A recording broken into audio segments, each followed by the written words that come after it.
Okay, now question number 18, it is saying that if we say that the focal length of a spherical mirror is n times the radius of curvature, then n must be.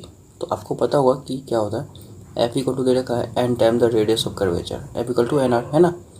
तो आपको पूछा गया कि यहाँ पे n का value क्या होगा, तो f equal to n r है, तो f की जगह आप रख सकते हैं f इक्वल टू क्या होता है r/2 होता है, ठीक है। f इक्वल टू आपको पता होगा यहाँ से r/2, या फिर r इक्वल टू f/2 कह सकते हैं, r इक्वल टू 2f कह सकते हैं, कोई जगह कुछ भी यूज़ कर सकते हैं। तो यहाँ पे f इक्वल टू r/2 हो गया equal to n time r।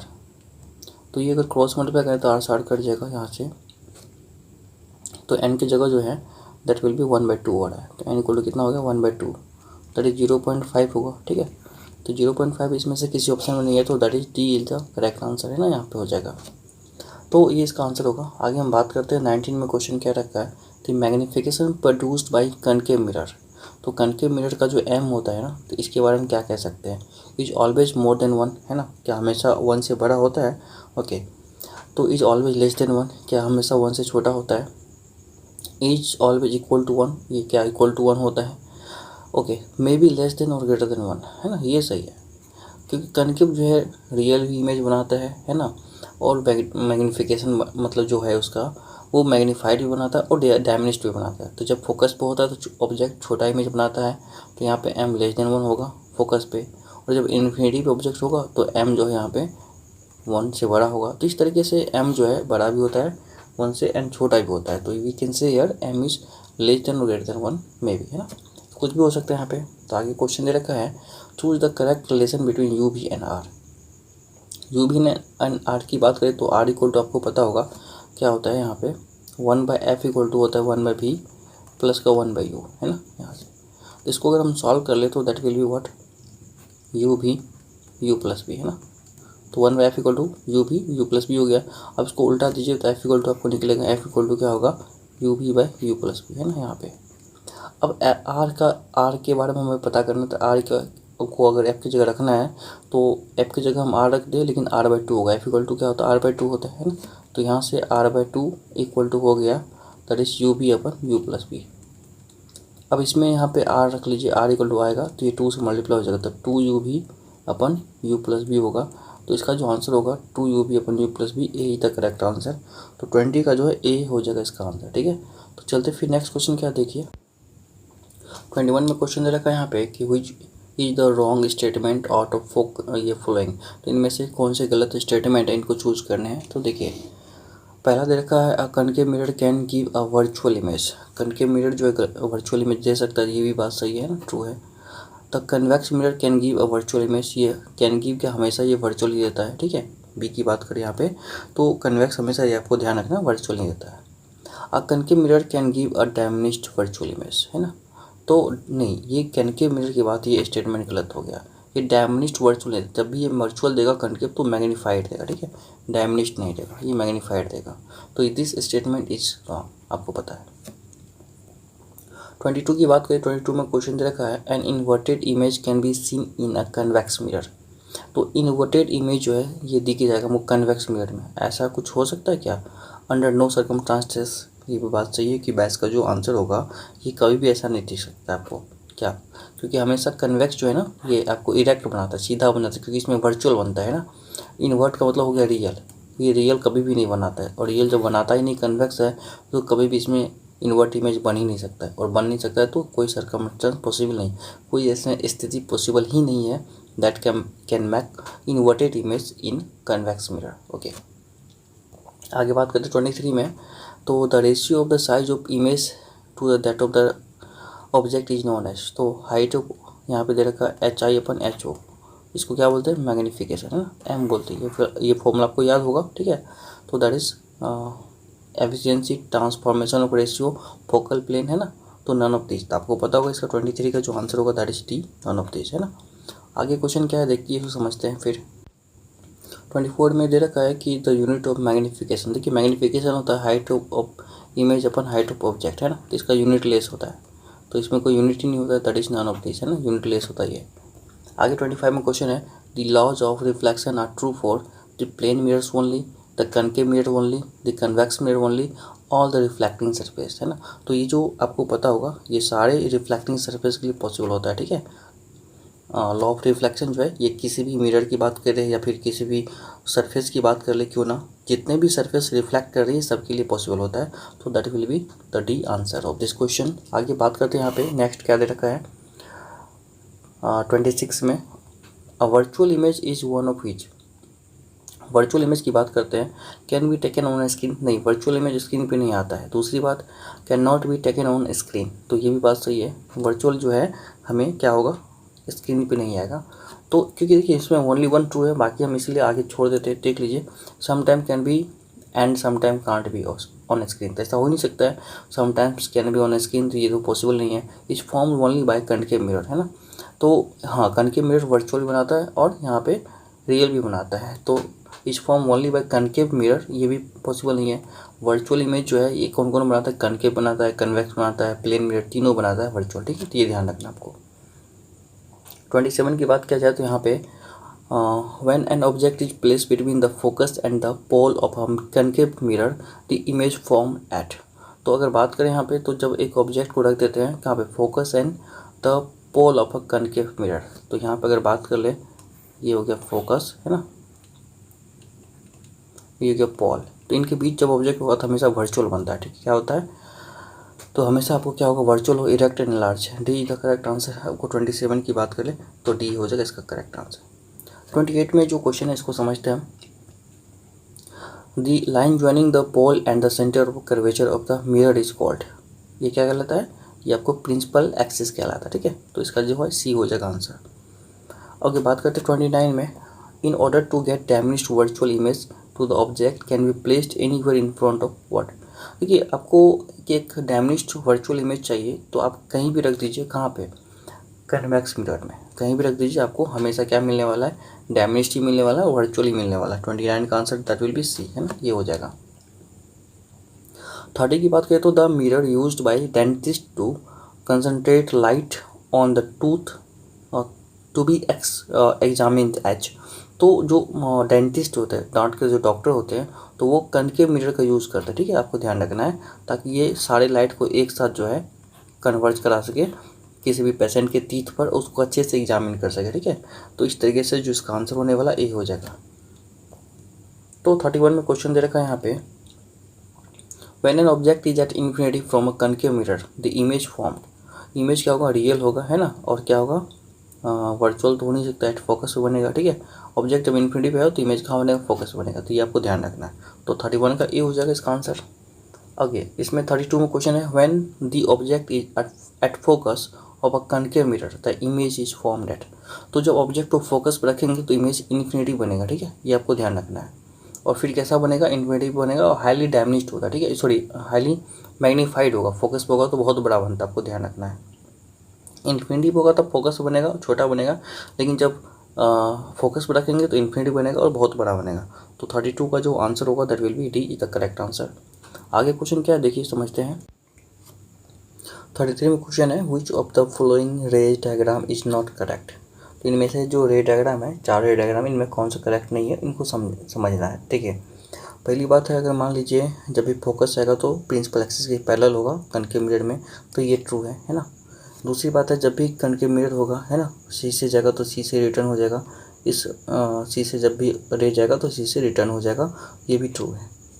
आगे बात करते हैं यहाँ पे कन्वेक्स मिरर में, और ये पैरेलल जाएगा तो ये फोकस से ये गलत हो गया, ठीक है। पैरेलल जब भी जाएगा तो ये यहाँ से इसका फोकस होगा, ठीक है, यहाँ से सेंटर ऑफ कर्वेचर होगा। तो इस तरीके से जो ये रे होगा ना, यहाँ से ऐसे लगेगा, ये फोकस से जा रही है लेकिन जाती नहीं, ऐसे मुड़ेगा, ठीक है। तो ये ऐसे मुड़ जाएगा रे, तो ये इसका गलत हो जाएगा यहाँ पे। ये भी सही है, पहला जाएगा फोकस आएगा तो ये भी सही है, तो इसका जो है सी विल बी द इनकरेक्ट, है ना, तो इसका सी गलत हो जाएगा स्टेटमेंट। आगे 34 में क्वेश्चन है, देखिए 34 में क्वेश्चन क्या कह रखा है यहाँ पे, when an object kept with in the focus of curvatures focus of concave mirror. तो जब किसी ऑब्जेक्ट को फोकस मतलब कनकेव मिरर के फोकस पे रखते हैं तो an enlarge image is formed behind the mirror, the nature of this image. तो नेचर क्या होना चाहिए, ठीक है, जब भी हम रखते हैं यहाँ पे कनकेव मिरर के फोकस पे तो आपको कहाँ होना चाहिए, इन्फिनिटी पे बनेगा, है ना, और रियल बनेगा। तो आपको सिंपल सा बात है, ये क्या होना चाहिए, सॉरी यहाँ पे when object keep with in focus of a concave mirror, तो फोकस के अंदर रखा जाए, ठीक है, ध्यान रखना आपको, ये कहना क्या चाह रहा है आपको समझना है। फोकस पे नहीं रखा गया, फोकस के अंदर रखा गया, ये फोकस हो गया, ठीक है, ये सेंटर ऑफ कर्वेचर इनके बीच रखा गया, ये फोकस के बीच में, ठीक है, यहाँ पे रखा गया। तो जब भी यहाँ पे इसके अंदर रखा जाएगा फोकस और पोल हो जाएगा, तो जब भी फोकस और पोल के बीच में होगा तो क्या कहलाएगा, वर्चुअल एंड इरेक्ट बनेगा, तो इसका डी हो जाएगा आंसर, ठीक है। तो ओके, आज क्वेश्चन 35 में कह रखा है choose the correct option in the case of concave mirror. तो कनकेव मिरर में जो है ये कौन सा करेक्ट ऑप्शन होने वाला है, इनको चूज़ करना है, ठीक है। तो देखिए एट सी पे होगा तो सी पे ही बनेगा, इक्वल टू ऑब्जेक्ट, तो इमेज जो बनेगा इक्वल टू ऑब्जेक्ट, ये भी बात सही है, और रियल इन्वर्टेड होगा, ये भी सही है, तो इसका जो ए तो करेक्ट है। बाकी बात करते हैं बियॉन्ड सी से बाहर होगा तो बिटवीन एफ एंड सी होगा, ठीक है, डायमिनिस्ट एंड वर्चुअल, ये गलत हो गया, रियल बनेगा आपको, ठीक है, ध्यान रखना इसमें। बिटवीन एफ एंड सी की बात करें तो एफ एंड सी के बीच में होगा तो इन्फिनिटी थोड़ी बनेगा, बी के बाहर बनेगा, ये भी गलत हो गया यहाँ पे। उसके बाद एट एफ फोकस पे होगा तो ये कहाँ इन्फिनिटी बनेगा, ये भी सही है, हाईली डायमिनिस्ट होगा, नहीं फोकस पे होगा तो बहुत ही बड़ा बनेगा, वर्चुअल इंटरेक्ट नहीं रियल बनेगा आपको, ये भी हो गया, ठीक है, यहाँ से। तो ये आपका A will be the correct answer, ये ट्रू हो जाएगा इसमें, ठीक है। तो 36 में जो क्वेश्चन है, 36 में क्वेश्चन क्या क्या रखा है इसको हम समझते हैं यहाँ पे, ठीक है। Which of the following is non luminous body. तो नॉन लुमिनस का मतलब होता है जो लाइट नहीं इमिट करता है, तो कौन सा नहीं करता है यहाँ पे, ठीक है, अर्थ नहीं करता, इट इज़ नॉन लुमिनस। आगे बात करते हैं which of the following is a luminous body। तो इसमें लुमिनस कौन सा जो है यहाँ पे लाइट इमिट करता है, तो 37 का जो आंसर होगा that will be A fire, है ना। 38 में a light year is the unit of, light year जो है डिस्टेंस का यूनिट होता है, ठीक है, क्योंकि लाइट एक साल में कितना डिस्टेंस ट्रेवल किया, दैट इज द डिस्टेंस, है ना। तो 38 का जो आंसर होगा दैट इज बी। आगे क्वेश्चन है यहाँ पे 39 में a substance through which light can pass is and transparent, है ना। तो सिंपल सा बात है, जिससे लाइट पास होगा that will be transparent object होगा यहाँ पे ना। तो ओके, आगे क्वेश्चन दे रखा है यहाँ पे ट्रांसपेरेंट बॉडी, बी हो जाएगा इसका आंसर, ठीक है, 39 का बी। ऑप्टिकल मीडियम क्या है इसका जो आंसर होगा इसमें, क्वेश्चन जो है 39 में, एक मिनट हम देख लेते हैं। Okay, a substance through which light can pass करेगा, ठीक है, ठीक है, यहाँ पे क्या होगा, जिससे लाइट पास करेगा दैट विल बी ट्रांसपेरेंट, ठीक है, तो ये हो गया ट्रांसपेरेंट बॉडी। ओके, तो आगे 40 में क्या रखा, a body which allow most of the light to pass through it is called. तो एक बॉडी होगा, ठीक है, जिससे लाइट क्या होगा, सारी लाइट वापस मतलब चला जाएगा, तो क्या कहलाएगा वहाँ पे, तो that will be transparent also, है ना, तो ये ट्रांसपेरेंट बॉडी होगा, ठीक है। ओके, 41 में क्वेश्चन है when light falls on matter it can produce. तो किसी भी मैटर पर अगर लाइट पड़ता है तो इसमें कौन से इफेक्ट प्रोड्यूस करेगा, तो ये बात आपको समझना है।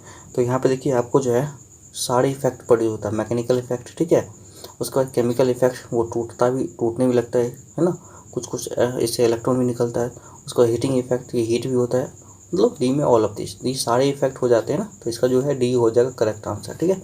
आगे क्वेश्चन सॉल्व करते देखिए क्या देखा 42 में। 42 में क्वेश्चन है the medium having same chemical properties in all the direction is called. तो 42 में जो ऐसा मतलब मीडियम है जिसमें सारे जगह पे एक ही प्रॉपर्टी हो, तो इसको आइसोट्रोपिक मीडियम कहते हैं, आपको ध्यान रखना है। Which of the following body allows only a part of light to pass through it. तो ऐसा कौन सी बॉडी है जो थोड़ा थोड़ा देगा लाइट को पास होने के लिए, तो इसको बोलते हैं हम ट्रांसलूसेंट। जो ट्रांसलूसेंट होता है ऑयल पेपर, इसमें ट्रांसलूसेंट होता है, ठीक है, आपको ध्यान रखना है। तो आगे हम बात करते हैं यहाँ पे the path along which light travels in a homogeneous medium is called. तो ऐसे कौन से क्या होंगे यहाँ पे पाथ जो ऐसे अलोंग जिनमें कि लाइट ट्रेवल करता है होमोजेनियस मीडियम में, इसको क्या कहते हैं यहाँ पे आपको, दैट विल बी रे ऑफ लाइट, है ना, ये ध्यान रखना आपको। 45 में है a thin layer of water is transparent but a very thick layer of water is okay. तो 45 में जो आंसर होगा that will be also translucent हो जाएगा, क्योंकि बहुत सारे जो होते हैं ऑप्टिकली डेंस मीडियम होते हैं, ठीक है, वाटर। तो थिन लेयर तो आर पर लाइट पार कर देगा, लेकिन जब बहुत ज़्यादा वाटर होगा ना तो वो आपको ट्रांसलूसेंट थोड़ा सा लाइट अपने अंदर रख लेगा, बाकी को कुछ को पार करेगा, तो आपको ध्यान रखना है यहाँ पे। The amount of light reflected depends upon, तो जो अमाउंट ऑफ लाइट होता है जो रिफ्लेक्ट होता है तो किस पे डिपेंड करता है, तो ये डिपेंड करता है आपको यहाँ पे the nature of material of object, ये भी बात सही है, the nature of the surface, ये भी बात सही है, द स्मूथनेस ऑफ सरफेस से भी बात सही है, तो ऑल ऑफ दीज हो जाएगा। ठीक है, आपको क्या होगा, इसका आंसर डी क्यों हुआ कि इसमें जो नेचर होगा मटेरियल का, कैसा मटेरियल मतलब नेचर है उसके ऊपर डिपेंड करता है कि लाइट रिफ्लेक्ट कितना होगा नहीं होगा। नेचर ऑफ सरफेस, उसका सरफेस कैसा है, ठीक है, इस पर डिपेंड करता है, रफ है कि प्लेन है कि स्मूथ है।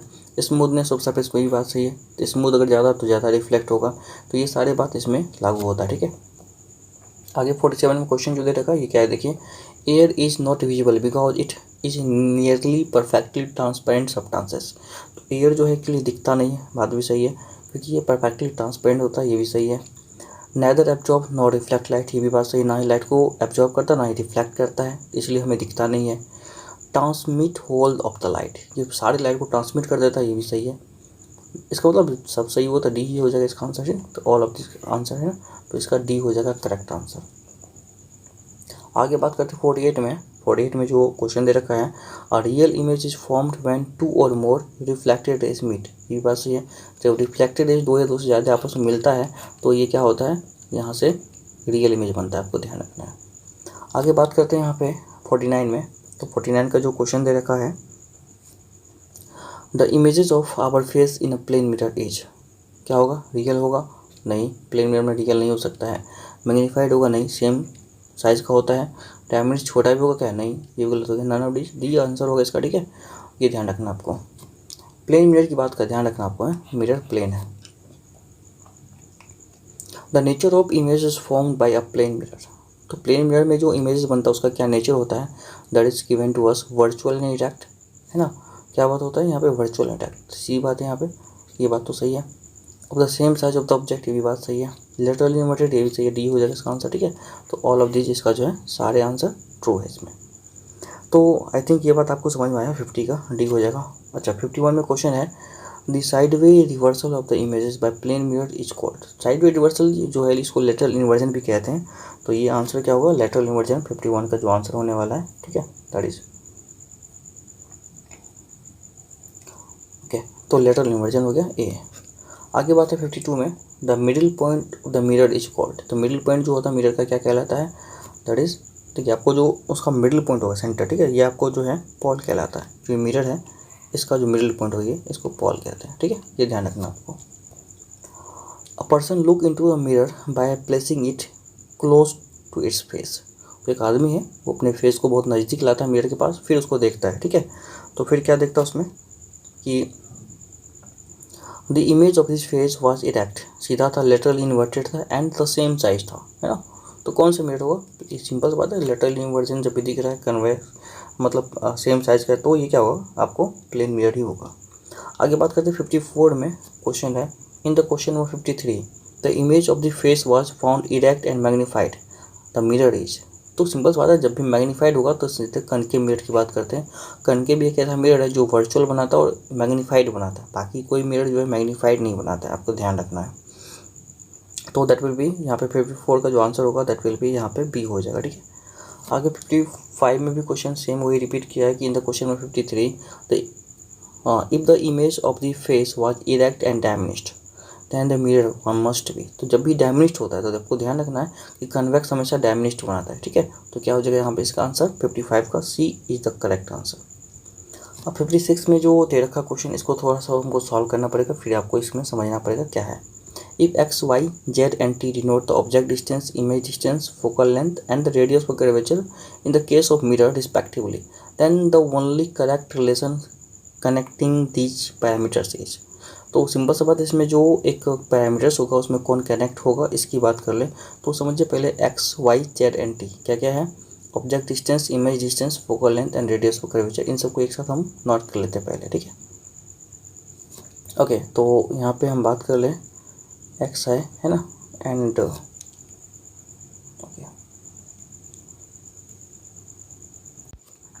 तो इसमें जो एक्स है ना ये ऑब्जेक्ट डिस्टेंस है। ठीक है, आपको ध्यान रखना,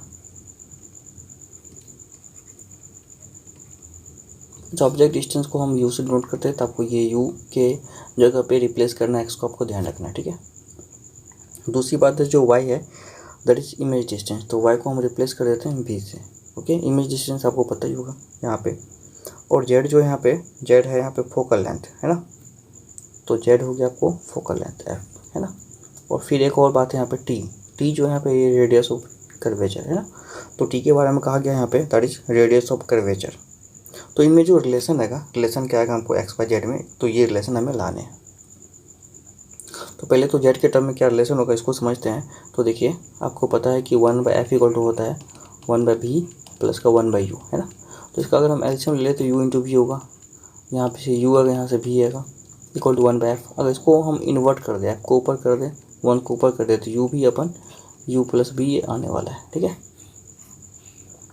अब इसका जो सिंबल है वो हम पुट कर लेते हैं, क्या क्या हमें दिया गया था। तो जेड हमें दिया गया था, f के बदले जेड यहाँ पे रखना है, u की जगह क्या रखना है x है ना, और v की जगह रखना है वहाँ पे y, अपन नीचे में x प्लस वाई हो जाएगा यहाँ पे, ठीक है। तो यहाँ पे आपको z equal to x into y या x y upon x plus y, ये हो जाएगा इसका आंसर, ठीक है। तो इसमें जो करेक्ट आंसर होने वाला है यहाँ पे देख लेते क्या है, ये हो गया आपको x y upon x plus y, ये ए हो जाएगा इसका करेक्ट आंसर, ठीक है। आगे बात करते हैं in the 56 question number, same वही क्वेश्चन है, टी इक्वल टू क्या होगा। तो अब देखिए इसको टी को रिप्लेस करके देख लेते हैं। यहाँ पे आपको पता है कि z equal to f equal to जो भी होता है, तो इसके लिए हम आर यूज़ करेंगे, तो एफ इक्वल टू होता है r/2 इक्वल टू यू भी अपन यू प्लस बी। तो ये 2 को इधर भेज दीजिए, तो 2 को इधर भेजेंगे तो r इक्वल टू हो गया आपको यहाँ पे 2u भी अपन यू प्लस बी। अब क्या करना आपको यहाँ पे बस रिप्लेस कर लेना, r को रिप्लेस करना किससे, t से। तो r को हम t से रिप्लेस कर लेते हैं, t इक्वल टू हो जाएगा यहाँ पे 2xy अपन x प्लस वाई। ऐसा क्यों हो गया आपको पता होगा, xy यहाँ पे जो आएगा ये xy है ना, इस तरीके से। तो 2xy अपन x प्लस वाई, तो ये इसका आंसर होगा।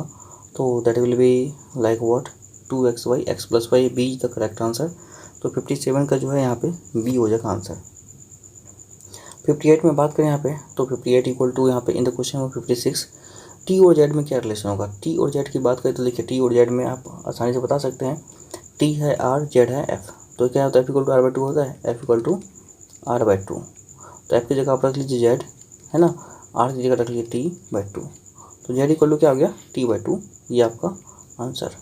तो यहाँ से देख लीजिए क्या जो आ रहा है यहाँ पे, तो दैट विल बी 58 का जो आंसर होगा ये सी हो जाएगा, t इक्वल टू z/2, ठीक है। तो ये तो हमें यहाँ पे आया था t इक्वल टू z/2, ये तो आया था, ठीक है। तो sorry t equal to z/2 था, ये मिस हो गया क्या, t/2 इक्वल टू z आ गया यहाँ पे, ठीक है। तो अच्छा देख लीजिए, यहाँ से हम क्लियर कर लेते हैं इसको पहले। ओके, तो इसमें जो दे रखा है टी जेड है एफ यहाँ पे, और टी है आर। तो आर इक्वल टू होता है यहाँ पे 2f, ठीक है। ये बात तो आपको पता ही है। आर की जगह हम रख लेते हैं यहाँ पे टी, एंड 2 इंटू एफ की जगह रख लेते हैं यहाँ पे जेड। तो ये हो गया जेड इक्वल टू t/2 है ना। तो जेड इक्वल टू t/2 हो जाएगा, या तो टी इक्वल टू 2z हो जाएगा। तो इसमें ऑप्शन में क्या दिया था वो हम देख लेते हैं। इन द क्वेश्चन नंबर 58 में क्या दे रखा है, ये t इक्वल टू 2z है, तो ये हो जाएगा आंसर, ठीक है। तो ये आंसर होगा, ये गलत है, ठीक है यहाँ से। तो t equal to 2z that will be the correct answer, ठीक है। तो आगे क्वेश्चन क्या है देखिए, समझते हैं इसको। तो इसमें जो दे रखा है इन द क्वेश्चन नंबर 56 की बात कर ले, तो x power -1 equal to y power -1 t power -1 है। तो ये इसमें सिंपल सी बात है कि आपको ये लगाने कैसे है, ठीक है। तो ये आपको हो जाएगा 1/f इक्वल टू आपको आ गया 1/b प्लस 1/u। तो f का पावर मतलब निगेटिव कर देती है, ऊपर चला जाएगा f power -1 equal to b power -1 plus u power -1। तो f तो आपको डिनोट करना है z से, तो z पावर -1 इक्वल टू हो गया b के बजेगा, b की जगह y पावर -1 होगा प्लस x पावर -1 होगा। तो ये z power -1 equal to y power -1 plus x power -1, ये राइट आंसर होगा। इससे मैच कर लेते कौन सा आ रहा है, तो z पे power -1 equal to x power -1, ये c is the correct answer. तो 59 का जो है c आ जाएगा इसका आंसर। आगे क्वेश्चन दे रखा है यहाँ पे 56 में ही क्वेश्चन है, refer to question 56 1/x plus 1/y equal to 1/z equal to 2/t is true. तो ये कौन से मिनट के लिए ट्रू होगा, बाकी तो ये तो रिलेशन में सही आया था, तो ये सारे मिनट के लिए ट्रू होगा, ठीक है, ऑल टाइप्स ऑफ मिनट। तो इनमें ऐसा कोई भेदभाव नहीं कि कौन से मिनट में ये आएगा सही होगा, तो ये जो है आपको सारे मिनट के लिए ट्रू होता है, ठीक है। तो ध्यान रखना 60 का जो आंसर होगा दैट विल बी डी। आगे क्वेश्चन यहाँ पे 61 में, तो 61 क्वेश्चन है, refer the mirror formula 1/b plus 1/u equal to 1/f where the symbol have their usual meaning, which of the following graph correctly displayed the variation. तो इसमें जो है कौन से ग्राफ इसको शो करता है वेरिएशन को, तो आपको ध्यान रखना है, ठीक है। इसमें देखिए तो इसमें आपको 4 ग्राफ है, 4 ग्राफ में यहाँ से बात कर ले तो ये आपको आएगा।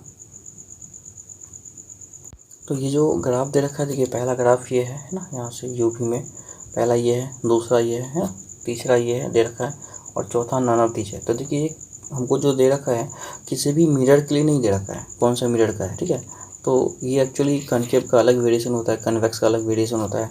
तो इनमें कोई मिरर की बात ही नहीं किया गया, क्योंकि कनकेव में आपको एफ नेगेटिव होता है, कन्वेक्स में एफ पॉजिटिव होता है। तो इस वजह से इसका जो आंसर होना चाहिए डी हो जाएगा, ठीक है, इसका आंसर, क्योंकि इसमें कोई भी ग्राफ के बारे में कहा नहीं गया है, ठीक है, मतलब कौन सी मिरर है।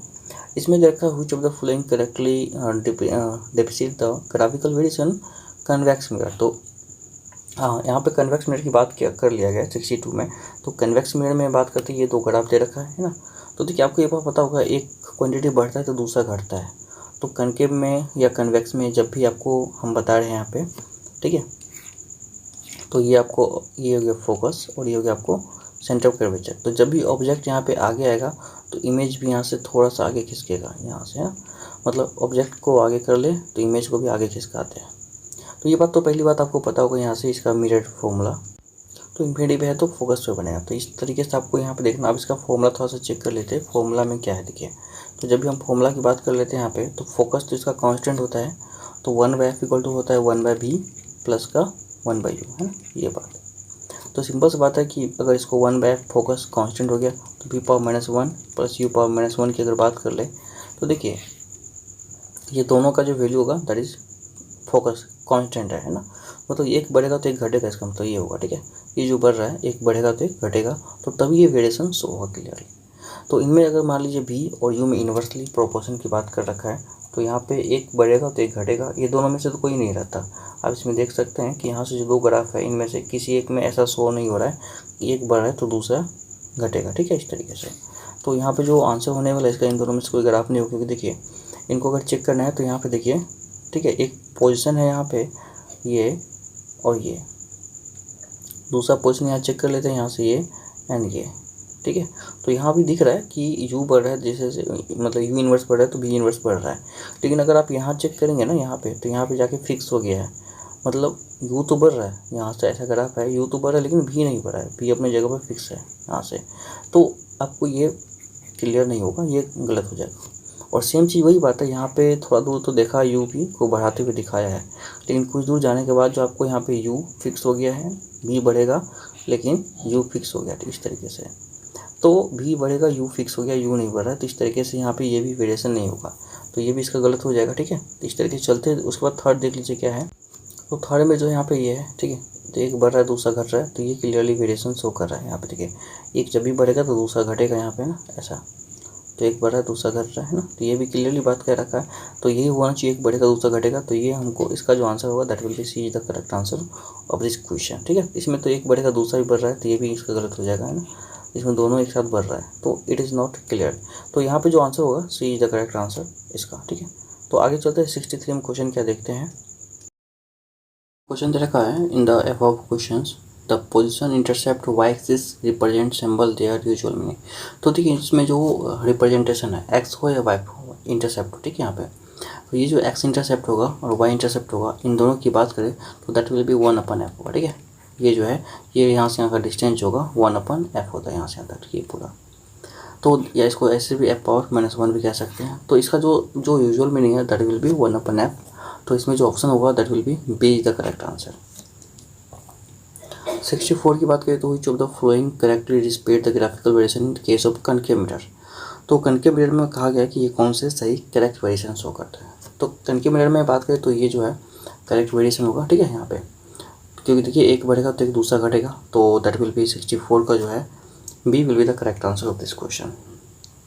ये पहले भी हम डिस्कस कर चुके हैं, इससे पहला वाला क्वेश्चन देख लीजिए, सेम चीज़ है। इसमें इन द अबव ग्राफ पर इंटरसेप्ट वाई एक्सिस क्या होगा, है ना। तो ये भी मतलब वाई एक्सिस का जो इंटरसेप्ट होगा मतलब 1/f होता है, ठीक है, ये आपको ध्यान रखना है। फिर आगे बात करते हैं यहाँ पे 2 points such that the each of focus for the rays proceeding from the other are called. तो मतलब क्या हुआ कि 2 पॉइंट्स ऐसे होंगे जहाँ पे एक दूसरे का जो each is focus for the rays proceeding from the other are called. तो ये इसका जो 66 का आंसर होगा that will be conjugate force कहलाता है, ठीक है, ये आपको ध्यान रखना है। तो 2 पॉइंट ऐसा है कि एक दूसरे के लिए वो रे को प्रोसीडिंग करा रहा है, ठीक है। तो फोकस पे तो वो एक दूसरे का कंजुगेट फोर्सी कहलाएगा। फोकस का प्लूरल फोर्सी होता है, ये आपको ध्यान रखना है। आगे क्वेश्चन क्या देखते हैं। क्वेश्चन देखा 67 में the linear magnification for the mirror is the ratio of the size of image and the size of object, okay, and denoted by M. सही बात है। तो the magnitude of M is equal to have their symbols have their usual meaning. तो simple सी बात है, M का जो वैल्यू होगा ये क्या होगा, इसके फॉर्मेट में अगर बात करें तो इसमें U F, you minus F, U F, you minus F, इस तरीके से है, ठीक है। यहाँ पे तो ये तो दोनों सही एक ही जैसा दिख रहा है यहाँ पे, है ना, okay. And F by U plus B, F and D none of this. तो अगर इसी की बात करें तो हमें देखिए इसका पहले हम डेरिवेशन कर लेते हैं कैसे हमको ये इसका वैल्यू आ रहा है, ठीक है। यहाँ पे तो एक्चुअली 67 का जो आंसर होगा that will be none of this होना चाहिए। तो देखिए होता क्या है, इसको हम समझते हैं पहले एम के बारे में। फोकस और यू में कैसे रिलेशन आ सकते हैं, ओके। तो आपको पता है एम इक्वल टू होता है यहाँ पे मिरर के लिए माइनस बी अपन यू, ठीक है। ये बात आपको पता होगा, ये लीनियर मैग्निफिकेशन है। अच्छा, लेंस ये मिरर फॉर्मूला जो 1/f इक्वल टू होता है 1/b प्लस 1/u। तो हमें माइनस बी बाई यू ये कंडीशन क्रिएट करना है। तो सारे को अगर माइनस बी से मल्टीप्लाई करते तो ये माइनस बी अपन एफ हो जाएगा यहाँ पे, ठीक है, इक्वल टू ये भी है माइनस बी अपन भी हो जाएगा एंड प्लस का माइनस बी अपन यू हो जाएगा। सारे को हम माइनस बी अपन यू से माइनस बी से सबको मल्टीप्लाई करते हैं। तो अब देखिए ये बन गया आपको माइनस बी अपन एफ, है ना, और इक्वल टू ये बी से बी कट जाएगा तो माइनस का 1 आएगा एंड इसका value minus B upon U का वैल्यू जो यहाँ से एम पुट कर लेते हैं, ठीक है। तो ये हो गया प्लस का एम, ठीक है यहाँ तक। अब सारे वैल्यू को हम एक तरफ सेंड कर लेते हैं। तो ये जो आएगा आपको minus B by F plus का 1 इक्वल टू एम। तो इनको अगर हम सॉल्व कर ले तो ये आएगा यहाँ पे 1, एफ हो गया माइनस का बी, है ना, एलसीएम लेके और प्लस का एफ इक्वल टू एम। तो एम की बात करें एम इक्वल टू हो जाएगा यहाँ पे F minus B by F, है ना। तो F minus B by F that is ये हो गया एम। तो m का value f minus B by F होता है। तो इसमें जो हमें ऑप्शन दे रखा था ऐसा कोई ऑप्शन नहीं है, f माइनस बी, है ना, f minus B by F का कोई ऑप्शन नहीं था, तो इसका डी आंसर हो जाएगा, है ना, यहाँ पे। तो so the answer will be D is the correct answer. आगे 68 में क्या रखा है इन द क्वेश्चन में 67 m इज इक्वल टू। तो ये 67 में m का वैल्यू जो इसमें भी कोई नहीं होगा क्योंकि आपको पता था कि क्या निकला था वो, ठीक है, f ये f माइनस बी अपन एफ था, तो इसमें तो कोई आ ही नहीं रहा इस तरीके से। तो 68 का भी आंसर क्या होगा, डी हो जाएगा। 69 में क्वेश्चन क्या रखा है in case of concave mirror when the object is situated at the principal focus the image format. तो जब भी फोकस पे होगा ना ऑब्जेक्ट, ठीक है, तो इमेज जो बनने वाला इन्फिनिटी बनने वाला, ठीक है। तो इमेज जो है यहाँ पे इन्फिनिटी बनेगा, तो ये आपको ध्यान रखना है। तो दैट विल बी लाइक 69 का जो आंसर होगा तो ये हो जाएगा इसका D all over the case इसमें, है ना। तो रियल एंड इन्वर्टिव का ये बात सही है, इन्फिनिटी पे बनेगा ये भी बात सही है, और लाइज एट इन्फिनिटी, तो ये सारे बात इसमें सही है, इसका डी हो जाएगा आंसर, ठीक है। आगे 70 में क्वेश्चन दे रखा है कि when the object lies at the centre of curvature of concave mirror the images form is. तो तब भी देखिए ऑब्जेक्ट जब भी होगा सेंटर ऑफ कर्वेचर ऊपर सी पे होगा तो इमेज क्या होगा, रियल इन्वर्टेड, ये भी बात सही है। सेम साइज को होगा, ये भी बात सही है। Lies at the centre of curvature मतलब वहीं पे बनेगा, सी पे ही बनेगा, तो इसका भी आंसर डी हो जाएगा, ठीक है। तो ऑल एवर तो ये ट्रू हो जाएगा। आगे 71 में क्वेश्चन दे रखा है in the case of concave mirror when the object is lies between the pole and the principal focus the image form. तो कनकेव मिरर में एक ही कंडीशन होता है, जब पोल एंड फोकस के बीच अगर ऑब्जेक्ट रखा हो तो इमेज हमेशा वर्चुअल बनता है, ठीक है, इरेक्ट होगा और मैग्नीफाइड होगा, मतलब डी इज द आंसर हो जाएगा, ठीक है। 72 की बात करें तो the image of a real object form by a convex mirror is always virtual.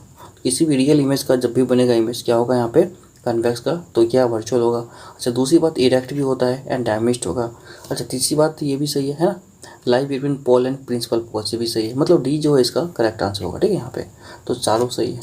आगे बात करते हैं 73 में जो क्वेश्चन है the rays parallel and the close to the principal axis is called. देखिए इसमें क्या कहना था क्वेश्चन कि ऐसे रेज जो पैरेलल हो, ठीक है, and close to principal axis हो तो वो क्या कहलाता है। तो इसका जो ऑप्शन है देख लेते हैं हम 73 में, that is what, converging rays, ठीक है, diverging rays, coherent rays and paraxial rays.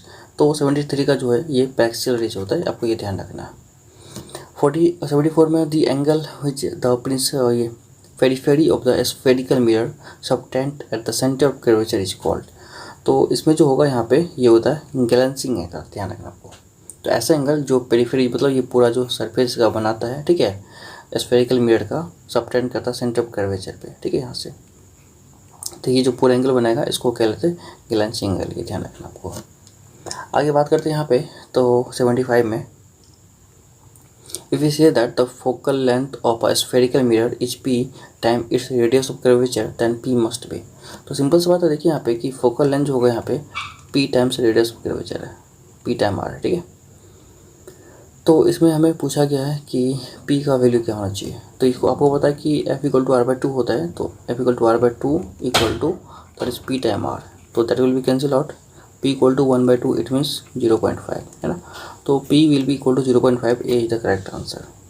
तो यहाँ पे इसका आंसर ए हो जाएगा, ठीक है। ओके, तो 76 में क्वेश्चन दे रखा है मेरे पास यहाँ पे, mirror having very wide field of view.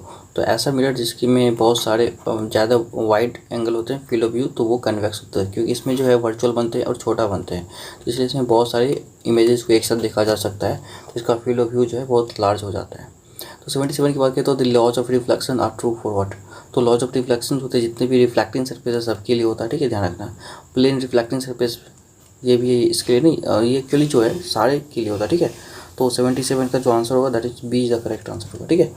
ये फॉर प्लेन के लिए नहीं होते हैं, not for curve reflecting surface, these are not only for this two, it is all for the reflecting surfaces like what, जितने भी ऑब्जेक्ट लाइट को reflect करते हैं ये सभी के लिए लॉ ऑफ रिफ्लेक्शन वैलिड है। Now we talk about the 78. As the object brought near to the vertex of a mirror, it's found to be the image also moved toward the vertex.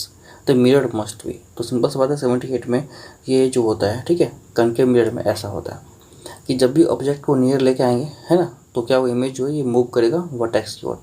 तो मतलब object जब भी नज़दीक आएगा यहाँ से, object अगर इधर आएगा, है ना, तो इमेज इधर जाएगा इस तरीके से। तो वर्टेक्स ऑफ मिरर की बात करें यहाँ पे, तो वर्टेक्स ऑफ मिरर के पास जब भी आएगा यहाँ पे ना, ऑब्जेक्ट को नियर लेके जाएंगे वर्टेक्स ऑफ मिरर, तो इस इमेज जो है ये मूव टुवर्ड द वर्टेक्स, तो इमेज जो है ये वर्टेक्स की ओर मूव करेगा। तो ये इस कंडीशन में होता है जब यहाँ पे, एक मिनट, इसमें जो कंडीशन लॉ लगे तो दैट विल बी कन्वेक्स होगा, ठीक है। यहाँ पे आपको ध्यान रखना, ये कन्वेक्स में नहीं होगा, कनकेव, ये कन्वेक्स में होगा, कनकेव में नहीं होगा। कैसे, देखिए यहाँ पे जो एक मिरर है ना, ये हो यहाँ पे दैट इज़ फोकस एंड ये इन्फिनिटी। तो अब जैसे जैसे ये इधर आएगा, ठीक है, नज़दीक आएगा ऑब्जेक्ट, वैसे वैसे इमेज जो है ये नज़दीक आएगा, तो ये वर्टेक्स के पास आते जाएगी, है ना। तो जैसे ऑब्जेक्ट इधर आएगा तो इमेज भी इधर आएगा, तो ये कन्वेक्स में ऐसा होता है, ठीक है, ये ध्यान रखना आपको। आगे 79 में क्वेश्चन दे रखा है, the principle of successive reflections of light at inclined mirrors, है ना, यूज्ड इन। तो ये कौन से मिरर में सक्सेसिव रिफ्लेक्शन काम करता है। तो 79 का जो आंसर होगा दैट विल बी कैलेडोस्कोप में ऐसा होगा, ठीक है। प्रिंसिपल ऑफ सक्सेसिव रिफ्लेक्शन, इसमें 3 मिरर लगे होते हैं एटलीस्ट, ये तीनों 60 डिग्री पे लगे होते हैं, इन्हें बहुत सारे कुछ कलरफुल चीज़ रख दिया जाता है ताकि इसमें मल्टीपल रिफ्लेक्शन हो और देखने में बहुत अच्छा लगता है ये चीज़, है ना। तो that will be in kaleidoscope.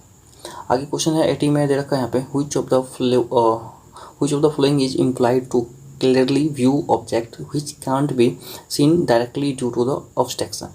तो इसमें पूछा गया कि कौन से जो है इम्प्लाइड किया जाता है क्लियरली व्यू करने के लिए, ऑब्जेक्ट को देखने के लिए, क्योंकि इसमें डायरेक्ट ऑब्जेक्ट को हम नहीं देख पाते, तो उसमें कौन सी चीज़ यूज़ करके हम डायरेक्ट इनडायरेक्टली देख पाते हैं। तो दैट विल बी पेरिस्कोप होता है। तो पेरिस्कोप देखिए आप कहाँ होता है, ये वाटर में, अगर मान लीजिए कोई सबमरीन सब होता है, ठीक है, यहाँ तक वाटर है और वाटर के ऊपर क्या है हमको नहीं पता, तो यहाँ से हम क्या करते हैं, एक कैलेडोस्कोप लगाते हैं, तो जो कि यहाँ पे कुछ 45 डिग्री पे लगे होते हैं कि यहाँ होते हैं, इसके पास यहाँ पे एक मिरर लगा होता है, ये रिसीवर होते हैं, तो रिसीव करके ये यहाँ पे कोई आदमी होता है तो इसको देखता है, तो इस तरीके से हमें यहाँ के ऑब्जेक्ट का इमेज जो इस तरीके से देख पाते हैं। तो that will be in periscope, ये होता है।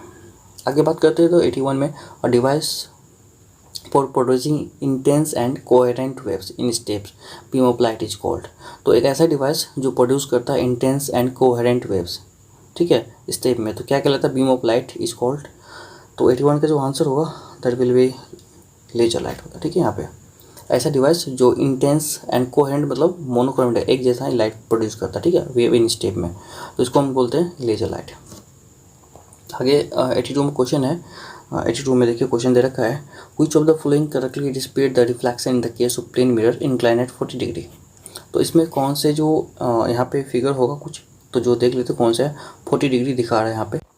तो यहाँ पे देखिए पहला में जो है 50 पे ये ग्लांसिंग एंगल है, तो ये जो होगा आपको टोटल 90 होता है ना पूरा, तो ये 40 डिग्री होगा, ठीक है। तो यहाँ से 40 पे आएगा, ये 90 है इस तरीके से, तो ये इसका 40 पे आ रहा है, ये तो सही है।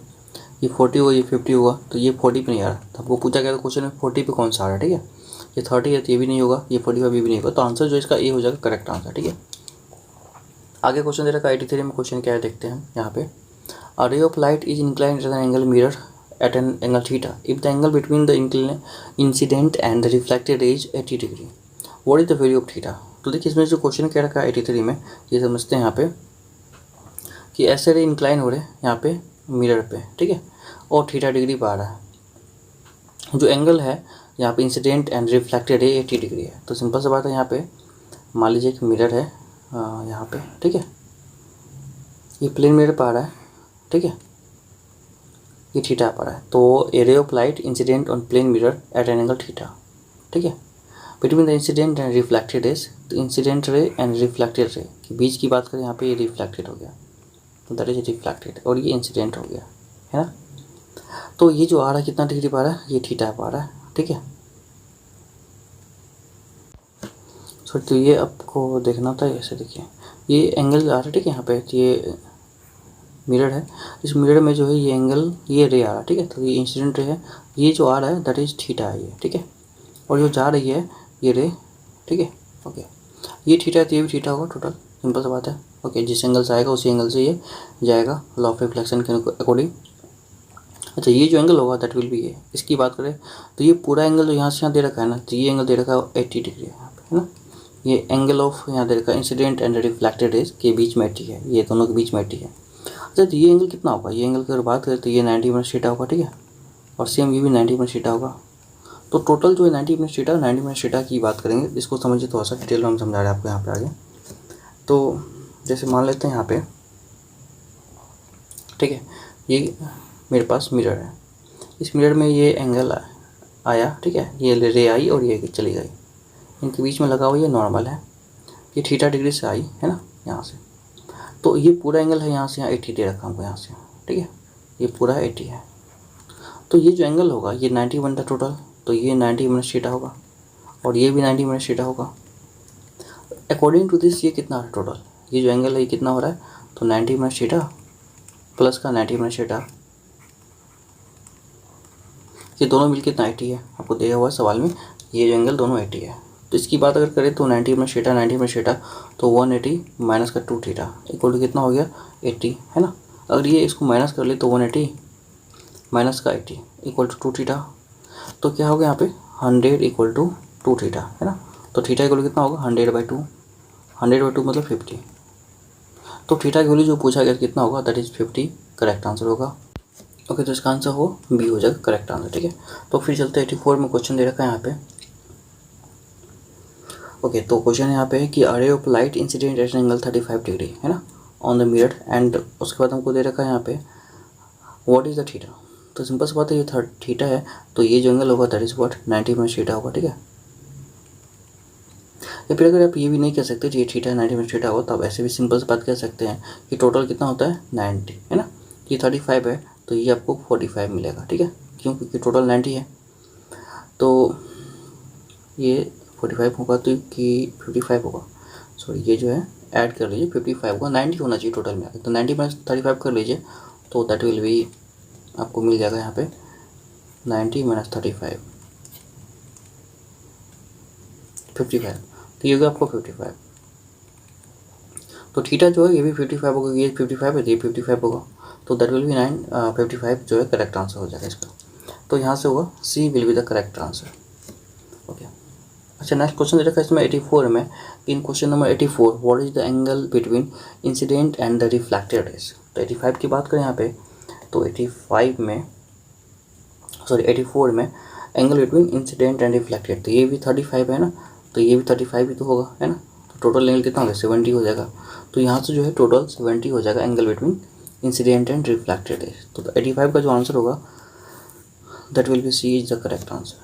आगे 86 में क्वेश्चन दे रखा है, if a ray of light incident on a plane mirror is such that it makes an angle 30 degree with the mirror, then the angle of reflection is.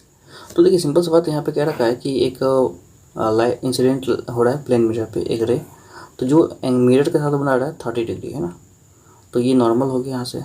और पूछा गया एंगल ऑफ रिफ्लेक्शन क्या होगा, मतलब ये एंगल पूछा गया। तो सिंपल सी बात है, ये एंगल जो होगा वही ये होगा, ठीक है। तो हम निकाल लेते हैं यहाँ से, ये जो ग्रीन वाला है, ठीक है, कितना होगा, तो ये 30 है, तो ये कितना 60 हो जाएगा, और ये 60 तो ये भी 60, एंगल ऑफ रिफ्लेक्शन। तो यहाँ पे 60 will be the correct answer of this question, ठीक है।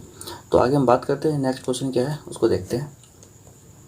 इन क्वेश्चन में 86 the angle made by the reflected रे विद द मिरर। अच्छा, तो एंगल जो है रिफ्लेक्टेड रे जो है ये मिरर से कितना बनाएगा, तो ये भी कितना 30 तो बनाएगा, ठीक है।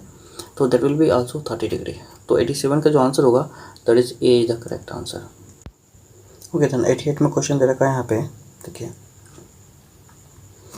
कि when the ray of light strike with plane mirror at an angle 15 degree with the mirror what will be the angle through which the ray get deviated. तो देखिए एंगल ऑफ डेविएशन थोड़ा सा अलग होता है। एंगल ऑफ डेविएशन तो जैसे मान लीजिए कितना एंगल से जाता, अगर ये मिरर नहीं होता, ठीक है, और ये रिफ्लेक्ट होता है, तो रिफ्लेक्ट कितना होता, 15 से आया तो 15 से ये जाएगा यहाँ से, आपको पता है, सिंपल सी बात है कि 15 है तो दैट विल बी 15, तो ये आया कितना से 75 से आएगा, ठीक है, यहाँ पे, तो ये भी 75 से रिफ्लेक्ट होगा।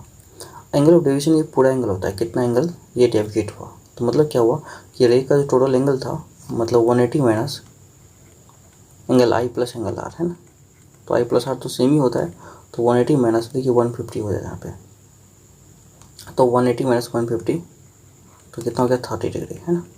तो एंगल ऑफ डेविएशन कितना होगा इसका, 30 डिग्री जो है एंगल ऑफ डेविएशन हो जाएगा, ठीक है। तो ये जो एंगल ऑफ डेविएट करेगा, ठीक है, ये 30 डिग्री से डेविएट होगा। तो एंगल ऑफ डेविएशन जो होता है दैट इज डेल्टा, आपको याद रखना है 180 माइनस का 2i होता है, ठीक है। तो ये हो गया आपको एंगल ऑफ डेविएशन, ये आपको ध्यान रखना। आगे क्वेश्चन क्या है इसको समझते हैं।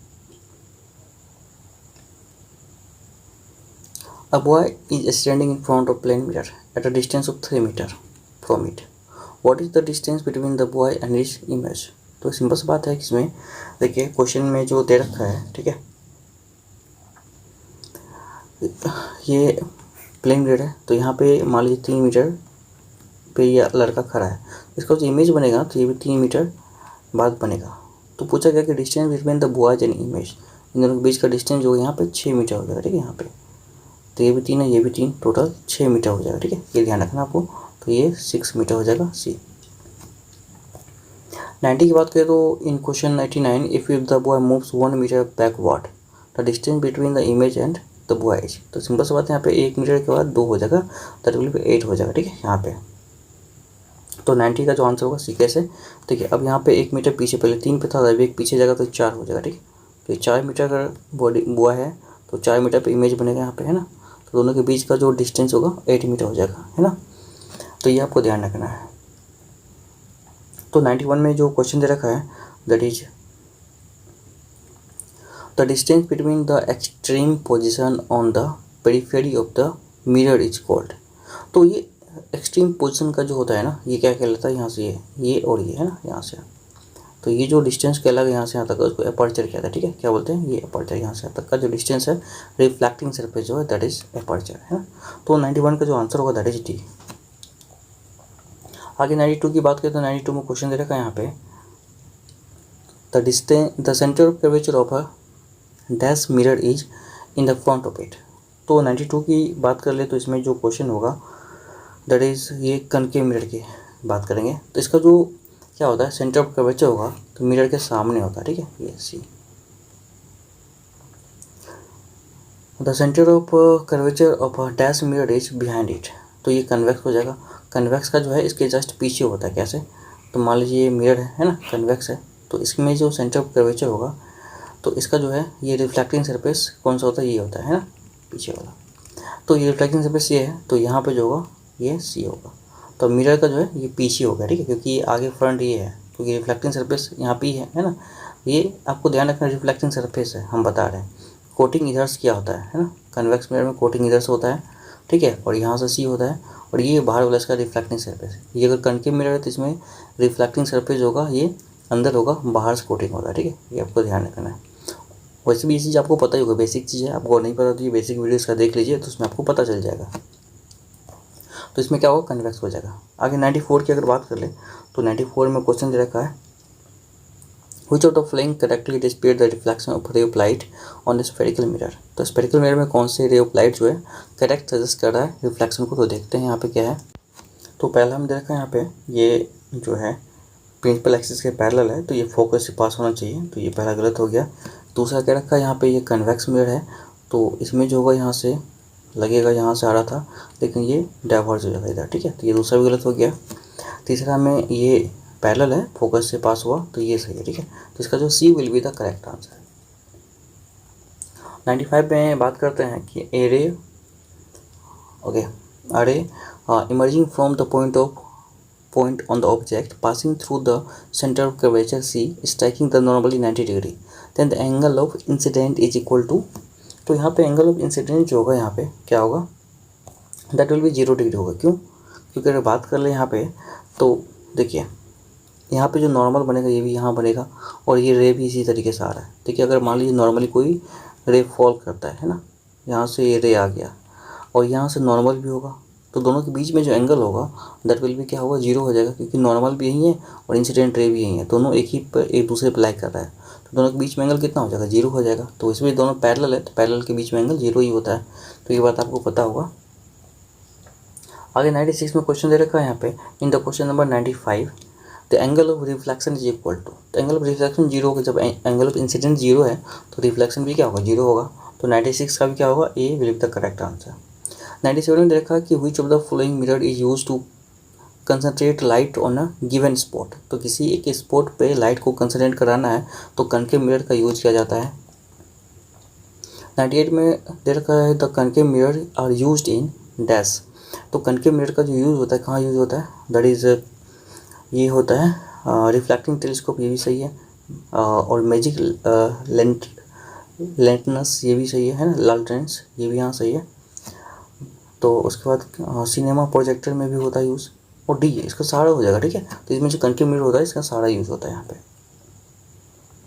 99 की बात करें तो what is the value of theta in the flowing way of diagram. तो इनमें जो कोई फ्लोइंग वे है, ठीक है, उसको देखना, उसमें थीटा की वैल्यू की बात करेंगे, क्या होता है इसको बताना है, ठीक है। तो दैट विल भी यहाँ से ये थीटा बताना है। तो देखिए यहाँ से जो इंसिडेंट रे आ रहा है और रिफ्लेक्टेड रे, दोनों के बीच में पूरा एंगल थीटा है ना, ये 25 है, ये थीटा है। तो सिंपल सी बात है कि यहाँ पे थीटा को अगर हम ऑब्जर्व करें तो यहाँ से एक चीज़ क्लियर आपको समझ में आएगा क्या। तो यहाँ से अगर हम बात कर ले तो इसको मान लीजिए आप ये वाला नंबर को x, तो ये भी क्या होगा, x हो जाएगा। तो थीटा कितना हो जाएगा, थीटा इक्वल टू हो गया आपको 2x, ठीक है।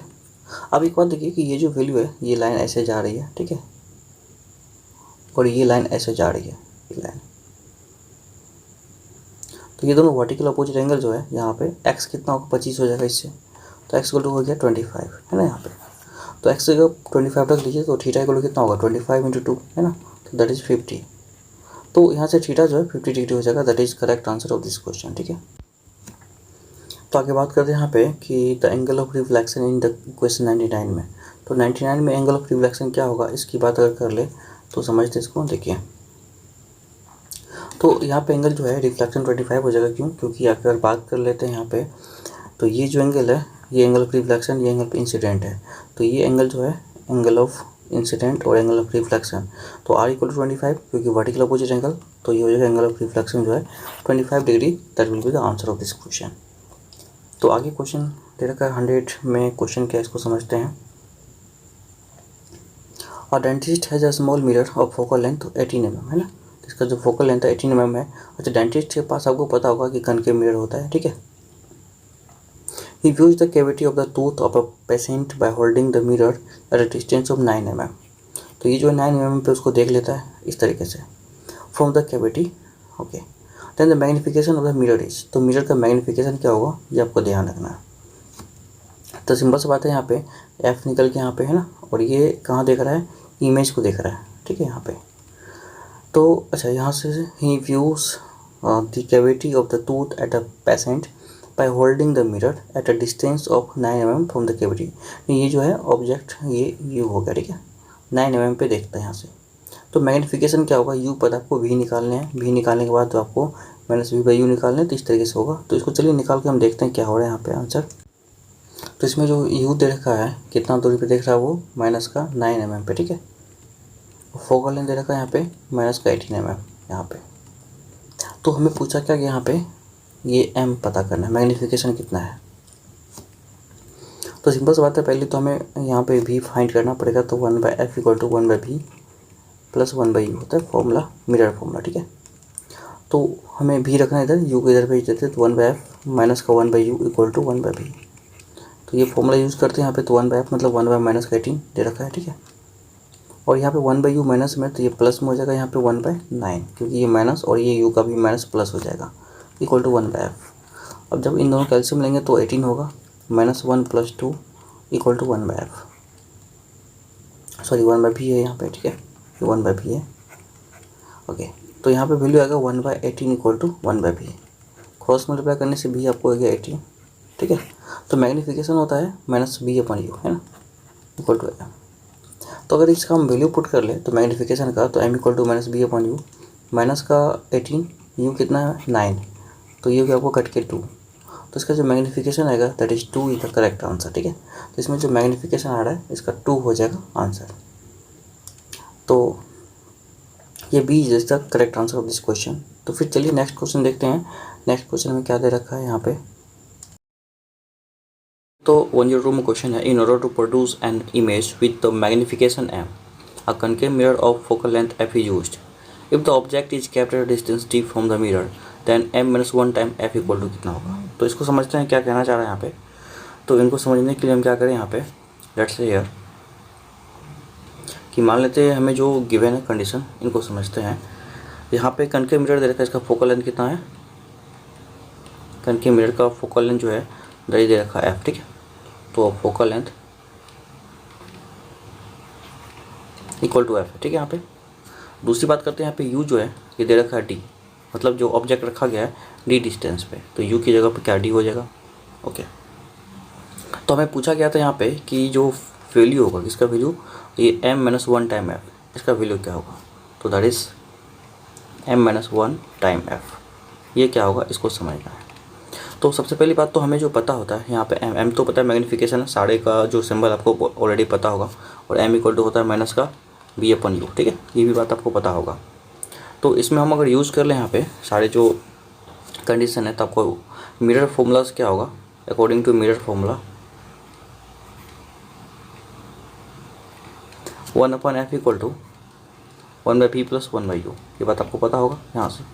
अच्छा, इनको अगर सॉल्व कर ले तो देखिए हमें क्या करना होता है, m बनाना है। m बनाना है तो इसमें u चाहिए ही चाहिए, क्योंकि हमें जो है ऑलरेडी u के टर्म में ही पूछा गया था, d की बात करें तो हमें यहाँ से v वाला टर्म को गायब करना है। v वाला टर्म को, ये पूरे टर्म को हमें मैग्नीफिकेशन के टर्म में लाने हैं। तो मैग्नीफिकेशन के टर्म में कैसे लाए, तो हम क्या करते हैं, यहाँ से सारे नंबर को u से मल्टीप्लाई कर लेते हैं। तो -u से मल्टीप्लाई करने से क्या होगा, -u/f हो जाएगा, ये टर्म को मल्टीप्लाई करने से। दूसरा मल्टीप्लाई करने में -u/v हो जाएगा, ठीक है। और तीसरे वाला से क्या होगा, प्लस का -u/u हो जाएगा, मतलब सारे को u से मल्टीप्लाई कर दिया -u से। इससे फ़ायदा क्या होगा आपको, ये टर्म आसानी से मैग्नीफिकेशन में कन्वर्ट हो जाएगा, ठीक है। तो आपको ये पता होगा, ये that will be directly m, है ना। तो ये डायरेक्ट m1/m में कन्वर्ट हो जाएगा, क्यों, क्योंकि देखिए -b/u जो है m होता है, तो -u/v क्या होगा, उलट जाएगा ये, है ना, ये उलट गया तो ये भी उलट जाएगा, ये क्या होगा 1/m हो जाएगा, ठीक है यहाँ से। तो इसका अगर पहले इसको हम सॉल्व कर लेते तो -u/f हो गया यहाँ पे, ठीक है। अच्छा, ये वैल्यू जो है यहाँ पे -u/u कट के -1 हो जाएगा यहाँ से, है ना, ओके। तो ये हो जाएगा आपको -u/v दैट इज़ 1/m, है ना। Now -u/u that will B -1, है ना, ये हो जाएगा। अब इसको थोड़ा और हम सॉल्व कर ले तो दैट विल बी 1 को हम इधर ले आते हैं, ठीक है। तो 1 को इधर लाने से पहले इसका एलसीएम ले लेते हैं, क्योंकि हमें जो है यहाँ पे पूछा गया था कि इसका वैल्यू किसका, m-1 टाइम f का वैल्यू क्या होगा, ठीक है। तो यहाँ से हम इसका वैल्यू निकालने के लिए इसको हम क्या कर लेते हैं, पहले ये -u/f इक्वल टू इसका एलसीएम हो जाएगा m, तो ये 1 माइनस का m, है ना, ऐसा हो जाएगा। अब ये क्रॉस मल्टीप्लाई कर ले अगर इसको, तो क्रॉस मल्टीप्लाई करने के बाद यहाँ से क्या होगा, इसको क्रॉस मल्टीप्लाई करते हैं m से, तो माइनस का um हो जाएगा, ठीक है, equal to 1 minus m into f हो जाएगा। तो 1 माइनस m इंटू का f हो गया। अच्छा, अब क्या है, दोनों तरफ माइनस है तो माइनस से मल्टीप्लाई कर लीजिए दोनों तरफ, तो ये हो जाएगा। अच्छा, माइनस से मल्टीप्लाई करने के बाद जो है ये m इधर 1 इधर आ जाएगा, तो um इक्वल टू हो जाएगा यहाँ पे m-1 इंटू f, है ना। अच्छा, लेकिन u की जगह हमको d रखना है, क्योंकि हमको जो दे रखा है u equal to d, object को रखा गया d डिस्टेंस पे, तो we will keep here D instead of U, तो यहाँ पे हो गया डी एम इक्वल टू हो गया यहाँ पे that is equal to M minus one into F. तो ये वैल्यू आपको पता होगा, यहाँ से M minus one into F के बारे में पूछा गया तो इसका वैल्यू क्या होगा, तो that is D M is the correct answer, है ना। तो इसकी जगह क्या हो जाएगा यहाँ पे, तो ये डी एम हो जाएगा यहाँ पे। ओके, तो ये वैल्यू हमें पूछा गया था, तो आंसर क्या होगा इसका, डी एम देख लेते हैं किस ऑप्शन में, that will be the correct answer. तो इसमें जो डी एम मतलब M D A is the correct answer of this question, ठीक है। आगे चलिए क्वेश्चन क्या है। ओके देन, तो 103 में क्वेश्चन दे रखा है यहाँ पे कि the focal length of a concave mirror is F and the radius of and the distance of the object from the principal focus is p, then the ratio of size of image to the size of object is given by। तो देखिए size of object है ना, size of image upon size of object का जो ratio होता है इसको m बोलते हैं। तो m का जो फॉर्मूला होगा वो क्या होगा, इसके बारे में हमें कहा गया कि m के बारे में आप क्या कमेंट कर सकते हैं। तो इसको समझने के लिए पहले आपको क्या करना पड़ेगा, तो इसका थोड़ा सा पहले आपको ये समझना होगा कि ये कंडीशन क्या कहना चाह रहा है। मतलब कि यहाँ पे जो एक कनकेव मिरर है, ठीक है, कनकेव मिरर में जो ऑब्जेक्ट का डिस्टेंस है, इमेज का डिस्टेंस है, ठीक है, यहाँ पे तो कनकेव है, इसका फोकल लेंथ एफ दे रखा है ना। और इसके बाद जो डिस्टेंस दे रखा है फोकस से, ध्यान रखना आपको कि प्रिंसिपल फोकस से जो डिस्टेंस ऑब्जेक्ट वो पी है। तो इसका मतलब क्या हुआ कि ये एफ है अगर, तो इसका फोकल लेंथ होगी यहाँ से यहाँ एफ, है ना, ये हो गया। और इसका प्रिंसिपल फोकस से जो ऑब्जेक्ट डिस्टेंस होगा दैट इज़ पी, यहाँ से पी है। तो अगर यू की बात करें तो यू कितना हो जाएगा, तो यू इक्वल टू हो जाएगा पी प्लस एफ, है ना, ये दोनों आपस में आके ऐड हो जाएगा, ठीक है, यहाँ से। तो U equal to P plus F यहाँ पे आएगा, ठीक है, ये बात आपको ध्यान रखना है। आगे हम बात करते हैं, देखिए यहाँ से ये कंडीशन आ गया यू के बारे में हमें, ठीक है। और फोकल लेंथ क्या है, एफ हो गया, focal length equal to F यहाँ से। तो ये फॉर्मूला आ गया, हमें निकालना क्या है, that is we need to find here M. तो एम क्या होगा, तो इससे पहले आपको लेंस फॉर्मूला पता होगा, ये सॉरी मिरर फॉर्मूला पता होगा। मिरर फॉर्मूला होगा that is 1/f equal to 1/v plus 1/u, है ना। तो we will solve this like what, तो हमें इसको भी कैसे m को लाना है, तो m को कैसे लाए, तो हमको सीधी बात है इसको माइनस यू से मल्टीप्लाई कर लेते हैं, सेम चीज़ इसमें भी आ जाएगा, ठीक है। तो we will multiply minus U both side.